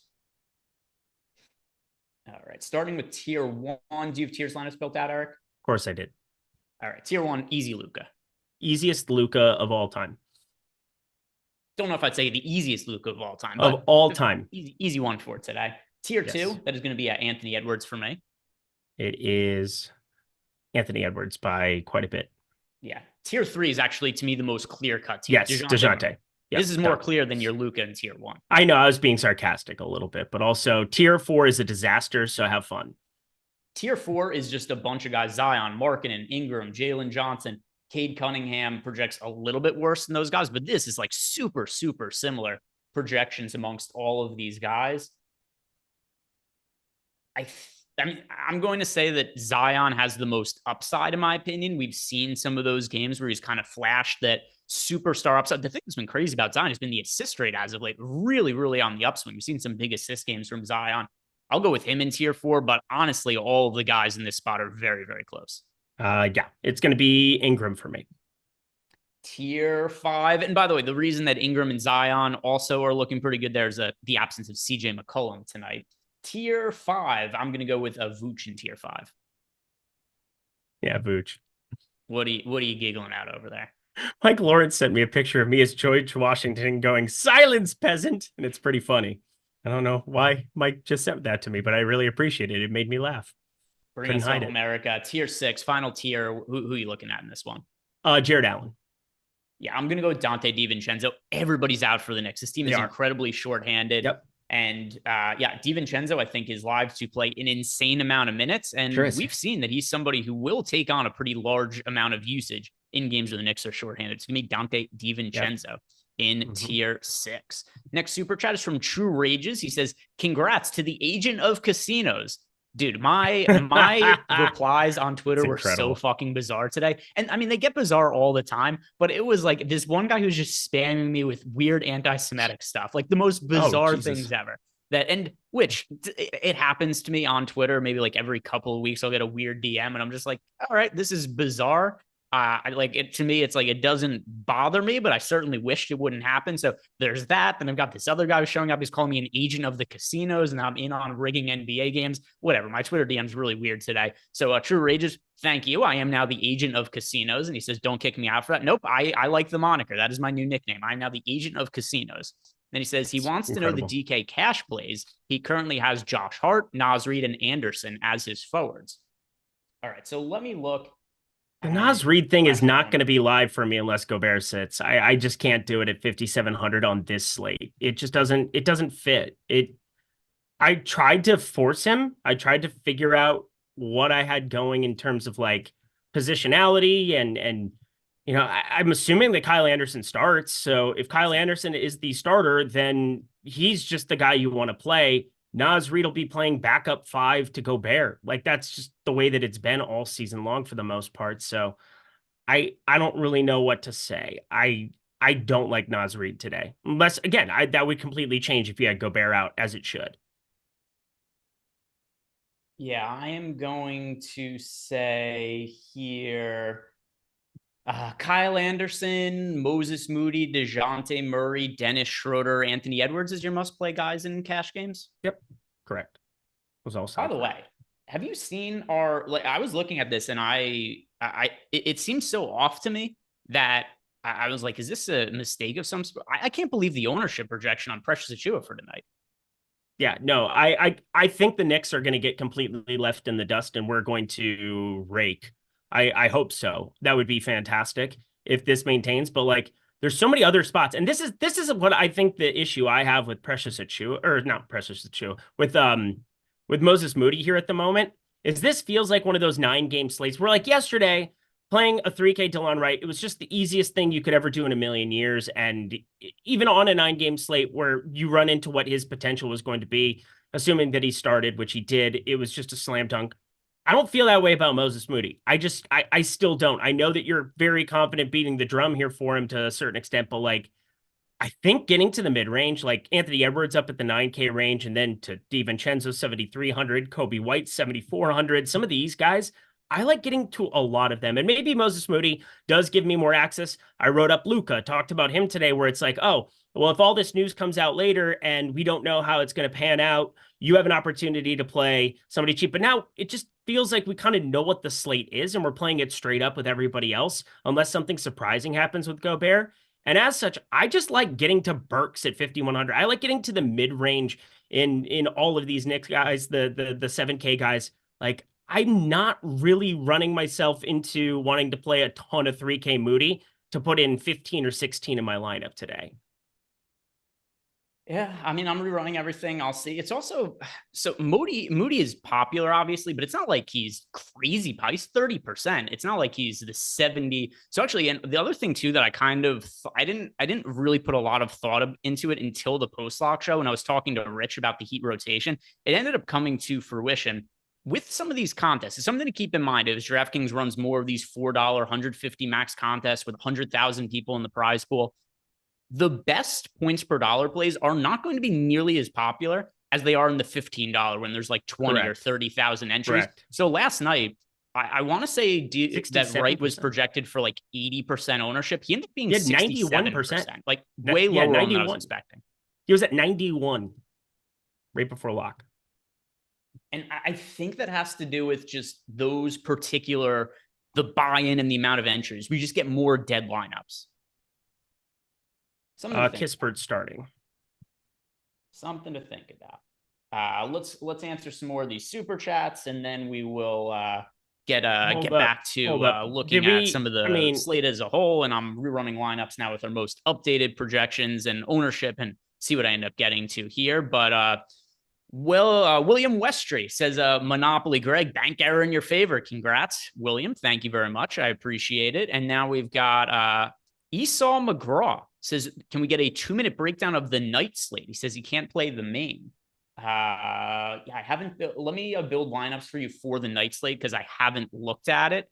That is going to be the 2-gamer Houston at OKC, Miami, Portland. I assume he means for DraftKings. He didn't specify a slate. But yeah, I'm going to run lineups for that really quickly here for you, and then I'll let you know what I got to. It's not something that I came in prepared to discuss, but I'll get back to that in a second. First here, though, Phil Sendig. Eric, who puts the lotion in the basket? What's the lotion play of the night? Put the lotion on the skin. The lotion goes on the skin. I think it's going to be today. we're talking about. Let's just go to DiVincenzo. I mean, obviously, I think we're going to be higher on the Knicks than it would feel the field is at the moment. So that's going to be fun. We got. All right, that was the Nets starting lineup. Wanted to double check that quick. Yeah, I'll go DiVincenzo. I think it's going to be a great opportunity for him to go out and lead this team in usage, which is a wild thing to say, but it should be. I mean, we 20.3% usage here on the season. They have Brunson, Randall out. I mean, Burks probably is the guy who I think ends up leading this team in usage in whatever capacity he plays. His ownership just came up, by the way, so I'm going to be rerunning some stuff here, but DiVincenzo, let's go with him at 20%. Like that one. So, all right, I was in the middle of running lineups. Apparently going to have to rerun everything again, as per usual happens. What is Burks' ownership now? 9%. What is it Precious Achiuwa at now? I will tell you in 2.2 seconds. I just clicked off of that and moved to New Orleans because, of course, I did. My sheet, where are you? Where are you? Yeah, I'm curious here. We have Precious at 7.6%. All right, so more or less the same. Interesting. Still the same for him. Interesting. Hard is up to so 21. I'm going to circle back DiVincenzo to at Esau 20. McGraw's question because I just went ahead and ran lineups for the night slate. And here's who I got to at the most position. Keep in mind, this is only a 2-game slate. Fred VanVleet at point guard, Cam Whitmore at shooting guard, Lou Dort at small forward, Jabari Smith at power forward, Chet Holmgren at center. Those are my most rostered players at each position for that night slate. And then as far as injuries, let's see if there's anything significant on the injury report for the night slate to look out for. I believe that's a no, but just double checking the injury reports. And yeah, nothing really to look at. So Esau, I hope that helps you, but that's really quick overview of when I built lineups players. I got to the most of overall as well as the most at each position. Corey Shea saying that he is real late to the party today. He wants to know chalk not to fade in top contrarian play. So Eric, who are your favorite chalk options? And then a couple of contrarian ones for our friend here, Corey Shea as well. First, the contrarian plays. That for me is going to be Alec Burks and Precious Achiuwa. 2 Knicks. Like the field is just not getting to the Knicks. And you know, I get that people might be concerned about the fact that the total is super low and maybe people are thinking there's chance of blowout, but everybody's out for the Knicks. Somebody's going to score the basketball. It's not going to put up 0 real life points. So yeah, as far as the Knicks go, that is a team I like to get to. Alec Burks and Precious Achiuwa as a couple contrarian options. Anything you want to add to that? No, it's just one of those spots where, I mean, it feels too easy when you see that kind of low ownership. You would think people would notice that one. Obviously, there were 3 big question marks: Minnesota, New York, New Orleans. Those were the 3 that we had like question marks surrounding. We got the official lineup exactly the same. So Steve Kerr did not change his mind about Moody. So we will be following through on that one. But I'm with you. I think Alec Burks, I mean, we've only got him in for what? Oh, we do have him in for around 30 minutes now. I was going to say there are a lot of sites that are under projecting Burks. You go around, I'm seeing 25, 24 minutes. And I think there's a lot of people assuming that Miles McBride is going to be the starter right now. If Miles McBride gets the start, I'm not as interested to get to him 4,500 here, considering he's a 0.81 fantasy point per minute guy. 4,500, I'm sure I'll get to him quite a bit, but like Alec Burks is the guy that right now it seems as though we're just different. And I love that because I'm more of the mind that Alec Burks makes sense to go out there and just kind of like utilize his skill set for one game only. He didn't have to play nearly as much yesterday. 14 minutes against Detroit there yesterday. So he's pretty fresh here for the back-to-back. I like the Alec Burks play way more than McBride. And the next super chat that all right, he was asking about chalk plays. Chalk to not fade. Kyle Anderson, DeJounte Murray, Moses Moody. Those are the 3 ones who, I would say don't fade. And you could say that you only want to get, a certain percentage of Moses Moody. Like, I'm not saying you have to be 100% on these guys or anything. Like, we got somebody in the playback chat, Dan06712. He was saying that he's getting to all this Moses Moody using the Sims. He wants to know, is he doing something wrong? No, it's just Moses Moody is the min price against the Washington Wizards. So he ends up projecting fairly well. But yeah, I'm going to Kyle Anderson, Moses Moody, DeJounte Murray to varying degrees. I think they're all very good chalk options. Anything you would add to that? No, it's for me just being conscious of like what the ownership's going to be for each one of these guys specifically. Kyle Anderson, I just feel exponentially better about as chalk than Moses Moody. And I I'm normally the guy who you get a 3K piece of value, and in the back of my mind, maybe it's just yesterday with, DeJounte or coming off of a Delon Wright day where it was just too easy. I'm just nervous about what the ownership could artificially end up being here in this spot, but I want to just I'm not sure what I think about Moody here today. I just don't feel great about it. See what we have next here. Phil Senzig, he says, do we like slow-mo? Yes, Eric and I are both liking slow-mo here. I believe Eric said that over the course of the show, and I know I do because that's my own opinion, and I know what my lineups are starting to look like over here. So Kyle Anderson, yes, he is somebody who we certainly like, and then he wants to know who jumps from the Pelicans and the Knicks news. So Eric, we've talked a little bit about the Knicks here. I think a lot of these guys are going under-owned. Alec Burks is somebody who is of interest to me. I really like Precious Achiuwa at only 7% project. I just assumed the Precious Achiuwa ownership was going to come up, but it seems like it's not. So if he's going to be 7%, I really do like that quite a bit. From the other side of the game, though, with the Pelicans, CJ McCollum's out. Is there anything you're prioritizing from New Orleans? I have a weird one, and this is a guy that I'm just nervous about bringing this up again because I'm just kind of like maybe a little gun shy about bringing up contrarian pieces based off of what we just saw yesterday. But I think Jordan Hawkins is actually like appealing for tournaments. I know Trey Murphy, they can go ball handling Zion. Again, point Zion, it's been a thing. He was listed as point guard in, when you get your blurbs on your phone the other day, and that was not a coincidence. So you're going to get Murphy, Ingram, Zion Williamson, Jonas Valanciunas, Herbert Jones, I'm assuming to be your starting five, but 4,300 off the bench. He's really the only other guard coming off the bench here right now. We have him in for 20 minutes. I don't think at 4,300, I probably end up landing on anything substantial there.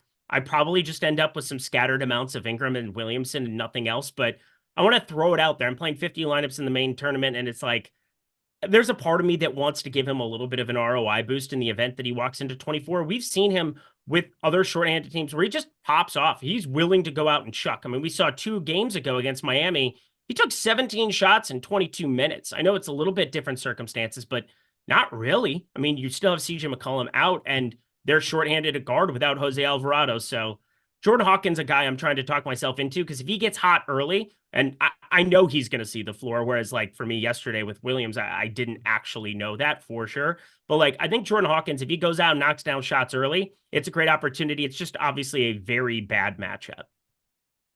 There's no real priorities for me from the Pelicans. I understand that there is no CJ McCollum, but this isn't a team that's been particularly healthy as of late. So it's not like these guys are super crazy cheap like they were when players first started to get ruled out.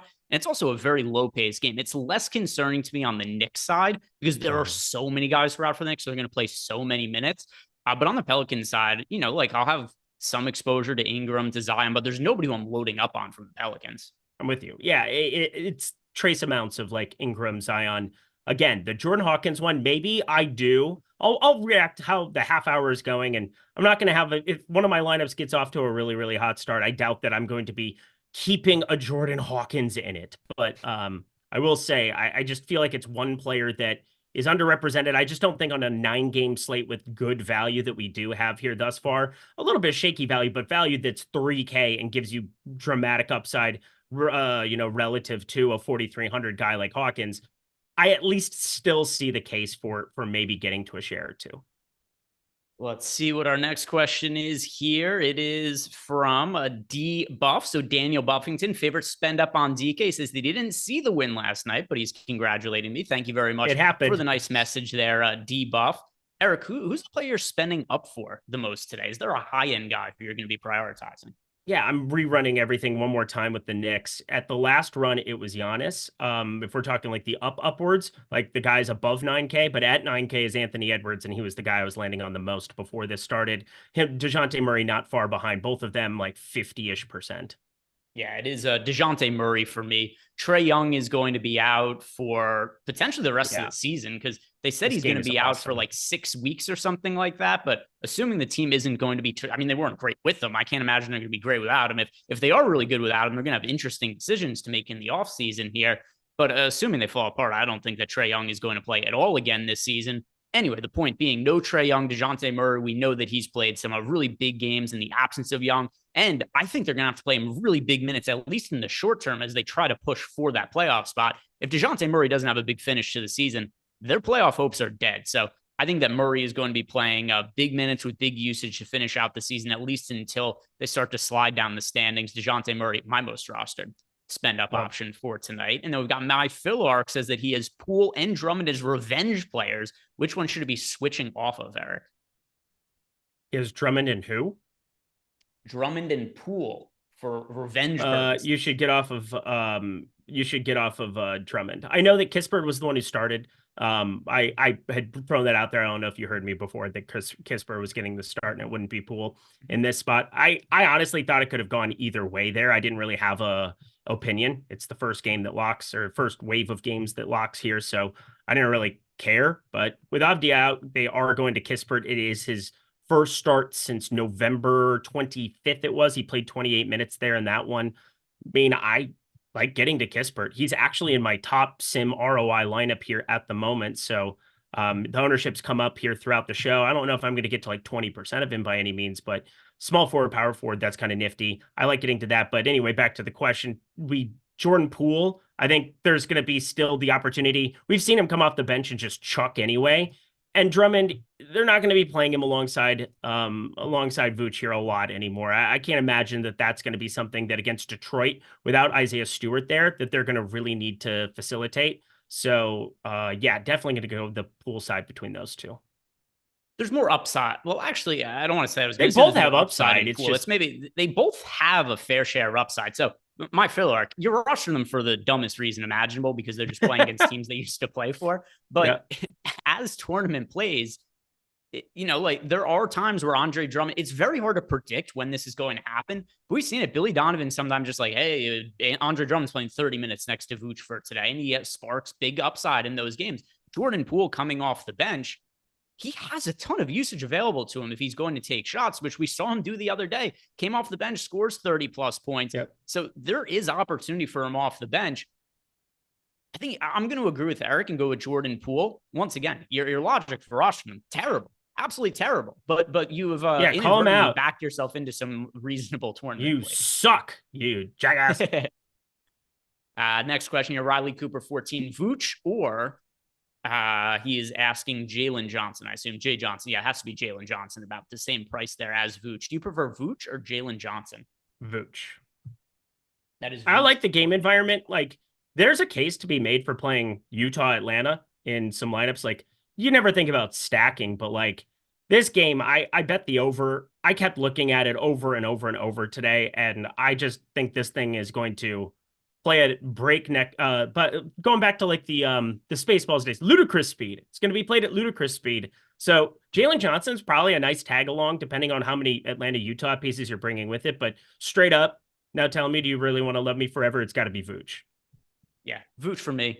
Vooch for me as well. Cheers, bro, is asking us DK Cash locks. He wants to know, do we need Dennis Schroeder and Moody in the first game? Yeah, I would highly advise you play Moody and Schroeder and Cash. I very much advise it too. And then who else are we going to save for Cash? I know we went over this before. Now that he's starting, we didn't have this information the last time we answered the question. I think Kispert we could add to the strong cash games list. Do you agree? Kispert is definitely cash viable, especially because of the positionality.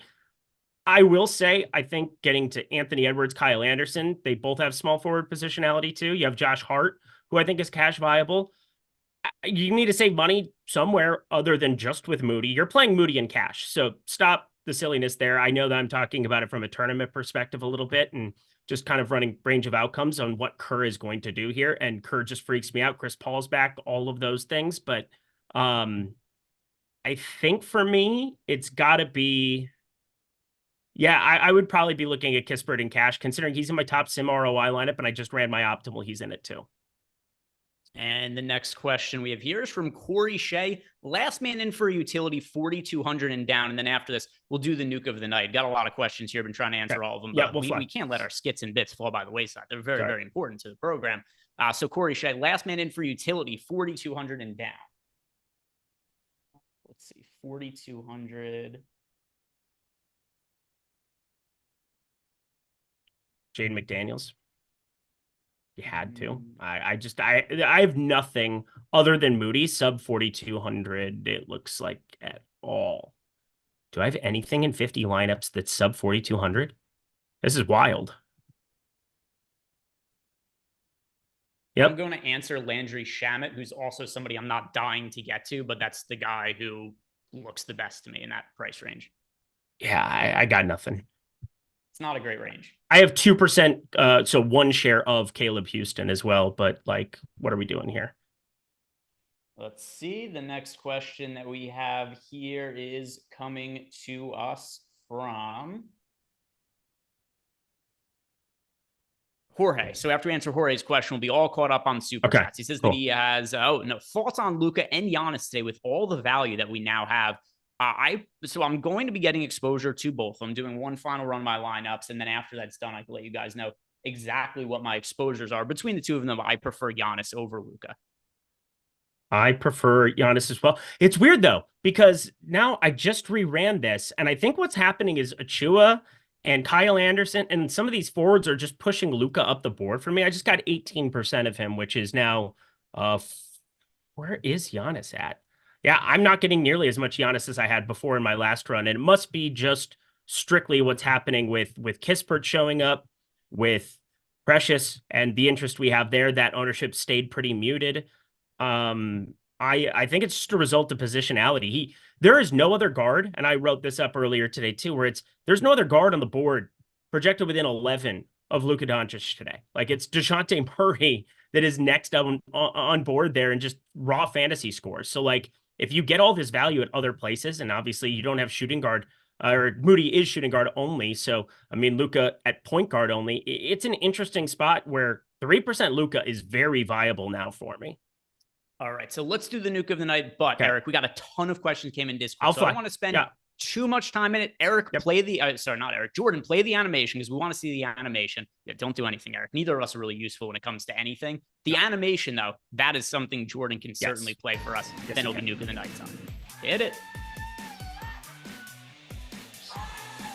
Yeehaw! Look at him ride that with experience. Oh my god! And you're exploded. Nuke of the night, Eric.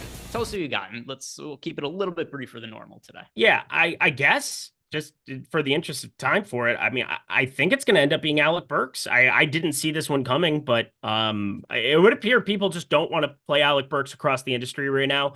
I love that our data team is on board with that one there. He didn't play very much, neither did Miles McBride, but Alec Burks is another one of like Tibbs' quote-unquote guys. So at 9%, if people are going to roster Miles McBride ahead of time, obviously they'll be able to swap into Burks if he ends up getting the nod in the start. But even in the event that he doesn't, he's the better fantasy producer. He's going to be low round. He's 5,100, and you don't necessarily have the easy swap into him. Alec Burks, nuke of the night. Let's see. Which way do I want to go? So there's still kind of modest ownership on Corey Kispert, even though he's starting. I'm getting myself to a lot of Corey Kispert. Yep, news broke. I don't even remember, maybe like 15, 20 minutes ago at this point, that Kispert was going to start, and was looking pretty good to me as far as projections are concerned. It's a slate that has some value for sure, and guys like Moses Moody, but it's nobody who, like you mentioned before, is quite the same caliber of like a DeLon Wright from last night or anything like that. Give me Corey Kispert with really good position eligibility, small forward, power forward, and he's less than 20% owned. I'm so here for it. I threw that news in and was updating stuff, and I'm like, Corey Kispert, this is interesting. I didn't have a take on whether it was him or Poole. I thought they would maybe go Poole because he was playing Golden State, but apparently they don't like him just the way that you shouldn't as a real basketball player. And we have one more super chat, and then we're going to get through a bunch of the questions in Discord. If you guys haven't done yet, do us a favor, like the video and subscribe to the YouTube channel. Also, shout out to Sleeper, who is sponsoring our show today. And boy, this is annoying. I'm trying to look up what the image is for the free square over on Sleeper. And what ends up happening, I've got Slack telling me now that I need a 2-factor authentication to get in to see what the free square is. What is going on with that? That's some bullshit. Do you know off the top of your head what the free square is on Sleeper, Eric? If not, I'm looking. I don't know today, but I will say this is just textbook Agent of the Casinos, if I've ever seen it. Yeah, that's what it is. It's casinos not letting me. Here it is. I found it. All right. So over on Sleeper, easy free square. Over under 0.5 points for Jaylen Brown. All you have to do to get access to that is sign up at Sleeper using the link we have below. You can get up to a $500 bonus on your first deposit when you sign up at Sleeper. Get access to Jaylen Brown over 0.5 points. That is the easiest way you guys can make any kind of money today. Signing up at Sleeper, take advantage of the deposit bonus offer, and playing over 0.5 points there for Jaylen Brown. Now, one more super chat that came in. It's from Orion. FanDuel GPP, Burks and Gobert or Schroeder and Precious Achiuwa? Burks, Gobert. There are two of my highest owned players. I can't give you the other side. I am going to go with, I'll go Burks and Gobert as well. By the way, I didn't end up with quite as much Precious Achiuwa as I wanted to. I'm going to try to up that a little bit here because I thought I'd be getting to all kinds of I got 20%. So that's still quite a bit. All right, your guys' Discord questions. Nope. Let's see what we have in here. So rapid Discord, fire. I'm starting ready. with a question from Crash Money 92. He says, can I comment on whether I usually keep the adjusted 50-50 percentage in the lineup ranker on the Sims? Yeah, that doesn't matter at all. The way the lineup ranker is, that's only if you're not running lineups through the Sims. It's just if you want to build lineups and then export them and just weight them based on just base ownership projection as well as fantasy projection. It's not going to impact the results of your Sims at all. You don't have to change that. Chad Dynasty saying he took 8th in the $4 last night, turned $630 with a single bullet in the big tournament on DK that I ended up winning. So he says, thanks to the lineup generator and the crew. Look at Chad just running a lineup through the lineup generator, popping it in. If you guys want to sign up for the lineup generator, use the link that we have below. You also get access to the Discord channel. Look at Chad. Bought the lineup generator, turned $4 into $630 using the lineup generator last night. Love to see that. Been snapping, saying, quick question, balanced or contrarian today?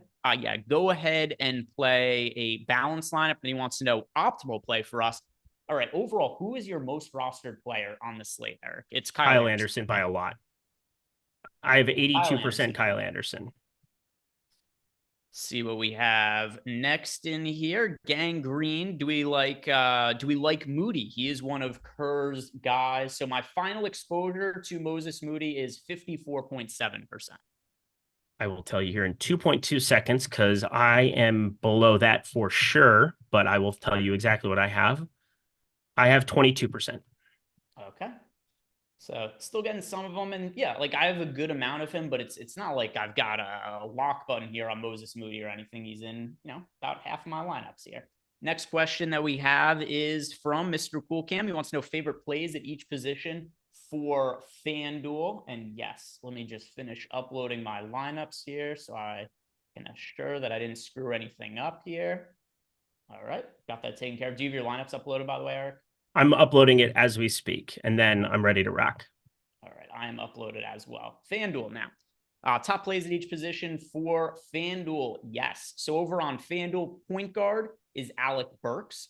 Shooting guard, DeJounte Murray. Small forward, Dante DiVincenzo. Power forward, Kyle Anderson. Center, Rudy Gobert over on FanDuel for myself. Thank you for the question there, Mr. Cool Cam. And then IC50 wants to know, who is our favorite player from the Bulls tonight?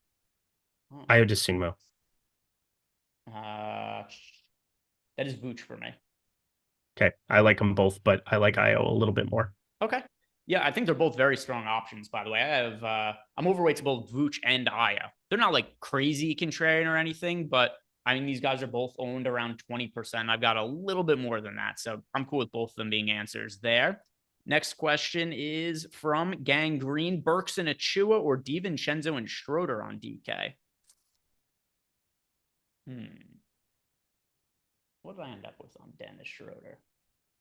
I ended up with a lot of Dennis Schroeder, a lot more than I wanted. I'm going to have to answer the Dennis Schroeder side. I think he's a pretty strong option tonight. He's a pretty strong option. I have 34%. He played a bunch of minutes last night, or he was on pace to play a bunch of minutes. The game wasn't all that competitive. Yep. Schroeder was going to break the slate if that game was a little bit closer. Yep. I pivoted to all of it that I humanly possibly could without like sacrificing. I was not going to sacrifice like all in D-Lon or things like that. And it got a little bit messy, but I ended up well north of like 40-50% of Dennis Schroeder in the end. The real Gordon Ramsay, not the fake one, the real one. Guard lineup of Shamet, Murray, and Ayo sounds solid. I don't have an issue with any of those guys individually. The next question is from Trouble35. Wants to know, is anybody that we're boosting in the Sims tool to increase exposure in anticipation of a news-based swap? No, there's no. So we do officially have Rudy Gobert as questionable, but I'm just assuming he's playing. So unless there's like a super weird starting lineup we get after lock, there's nothing that I'm adjusting my lineups for now in the Sims where it's like, hey, I need to backload my lineups or anything. Is there anything that you're preparing for? Nope. Only guy I boosted 2 guys actually. One was getting to a little bit more Dante DiVincenzo. That was my first boost, and the second one was John Collins. Got a little bit more of him. The next question here, it is from Death Law. Wants to know, how do we feel about Jordan Poole? 21 and 19 shot attempts the last 2 games. Listen, he's coming off the bench, and maybe his minutes aren't as secure as when he was a starter, but dude's gonna chuck. He's gonna chuck. So I have him in some lineups. He's super. I think he's a good contrarian play. If you're playing a ton of Jordan Poole, that might be a mistake. But as a guy who's only going to be like 3-4% on something along there, yeah, you can look at Poole as a contrarian option.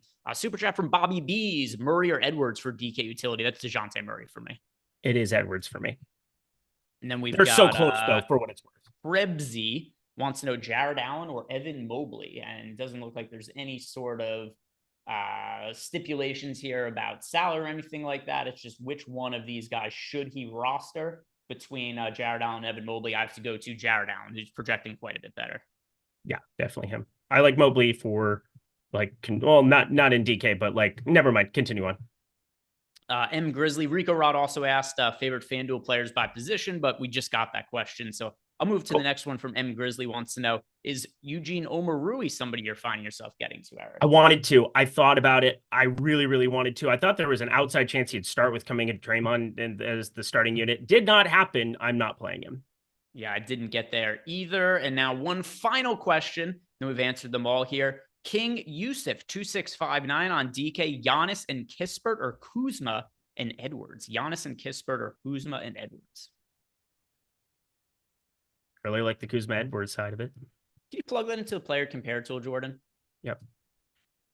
That'll probably take us up to lock for sure. It's always easier for me with some of these 2v2s when we've got like, some time to really take a second to kind of look at it as opposed to Poker MJ. He said that we skipped his super chat. Projections. Did we skip his super chat? Poker MJ. I'm not seeing your super chat anywhere. Wanted to answer it if I could see it quick.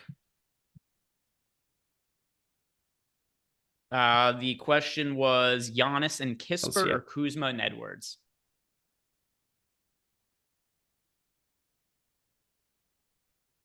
I don't think I've looked through all the super chats unless I am stupid, which is possible. Nope, I didn't see it. I think I've answered all of these. Oh, he just wanted to know lotion play, I guess is what it was. But yeah, we talked about it.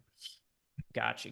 All right. So really quick to answer the question we got before. Overwhelmingly, Anthony Edwards, Kyle Kuzma, 66.2% to 33.8%. So overwhelmingly, go to the option on the right. Edwards, Kuzma. That's the way you want to go there. King Yusuf. So guys, that is going to do it for us here on YouTube. But don't worry, for the next hour, myself and Josh Engleman are going to be hanging out over on Playback, and maybe some other guests will end up popping up for today. Thank you very much for watching. Like and subscribe on YouTube. Join us over on Playback. Jordan, spam the chat with the link. Let people know where to find us over on Playback. I'm also going to go and tweet out a link as well for Playback over there. So guys, we'll see you over there on the other side. We could sweat games. We'll talk about some late swap, whatever other weird stuff comes up. Bets, of course, as well. So check out Playback. Jordan's got the link going on right there. So anybody who's looking for it, just click on that link. See you at Playback. Peace out.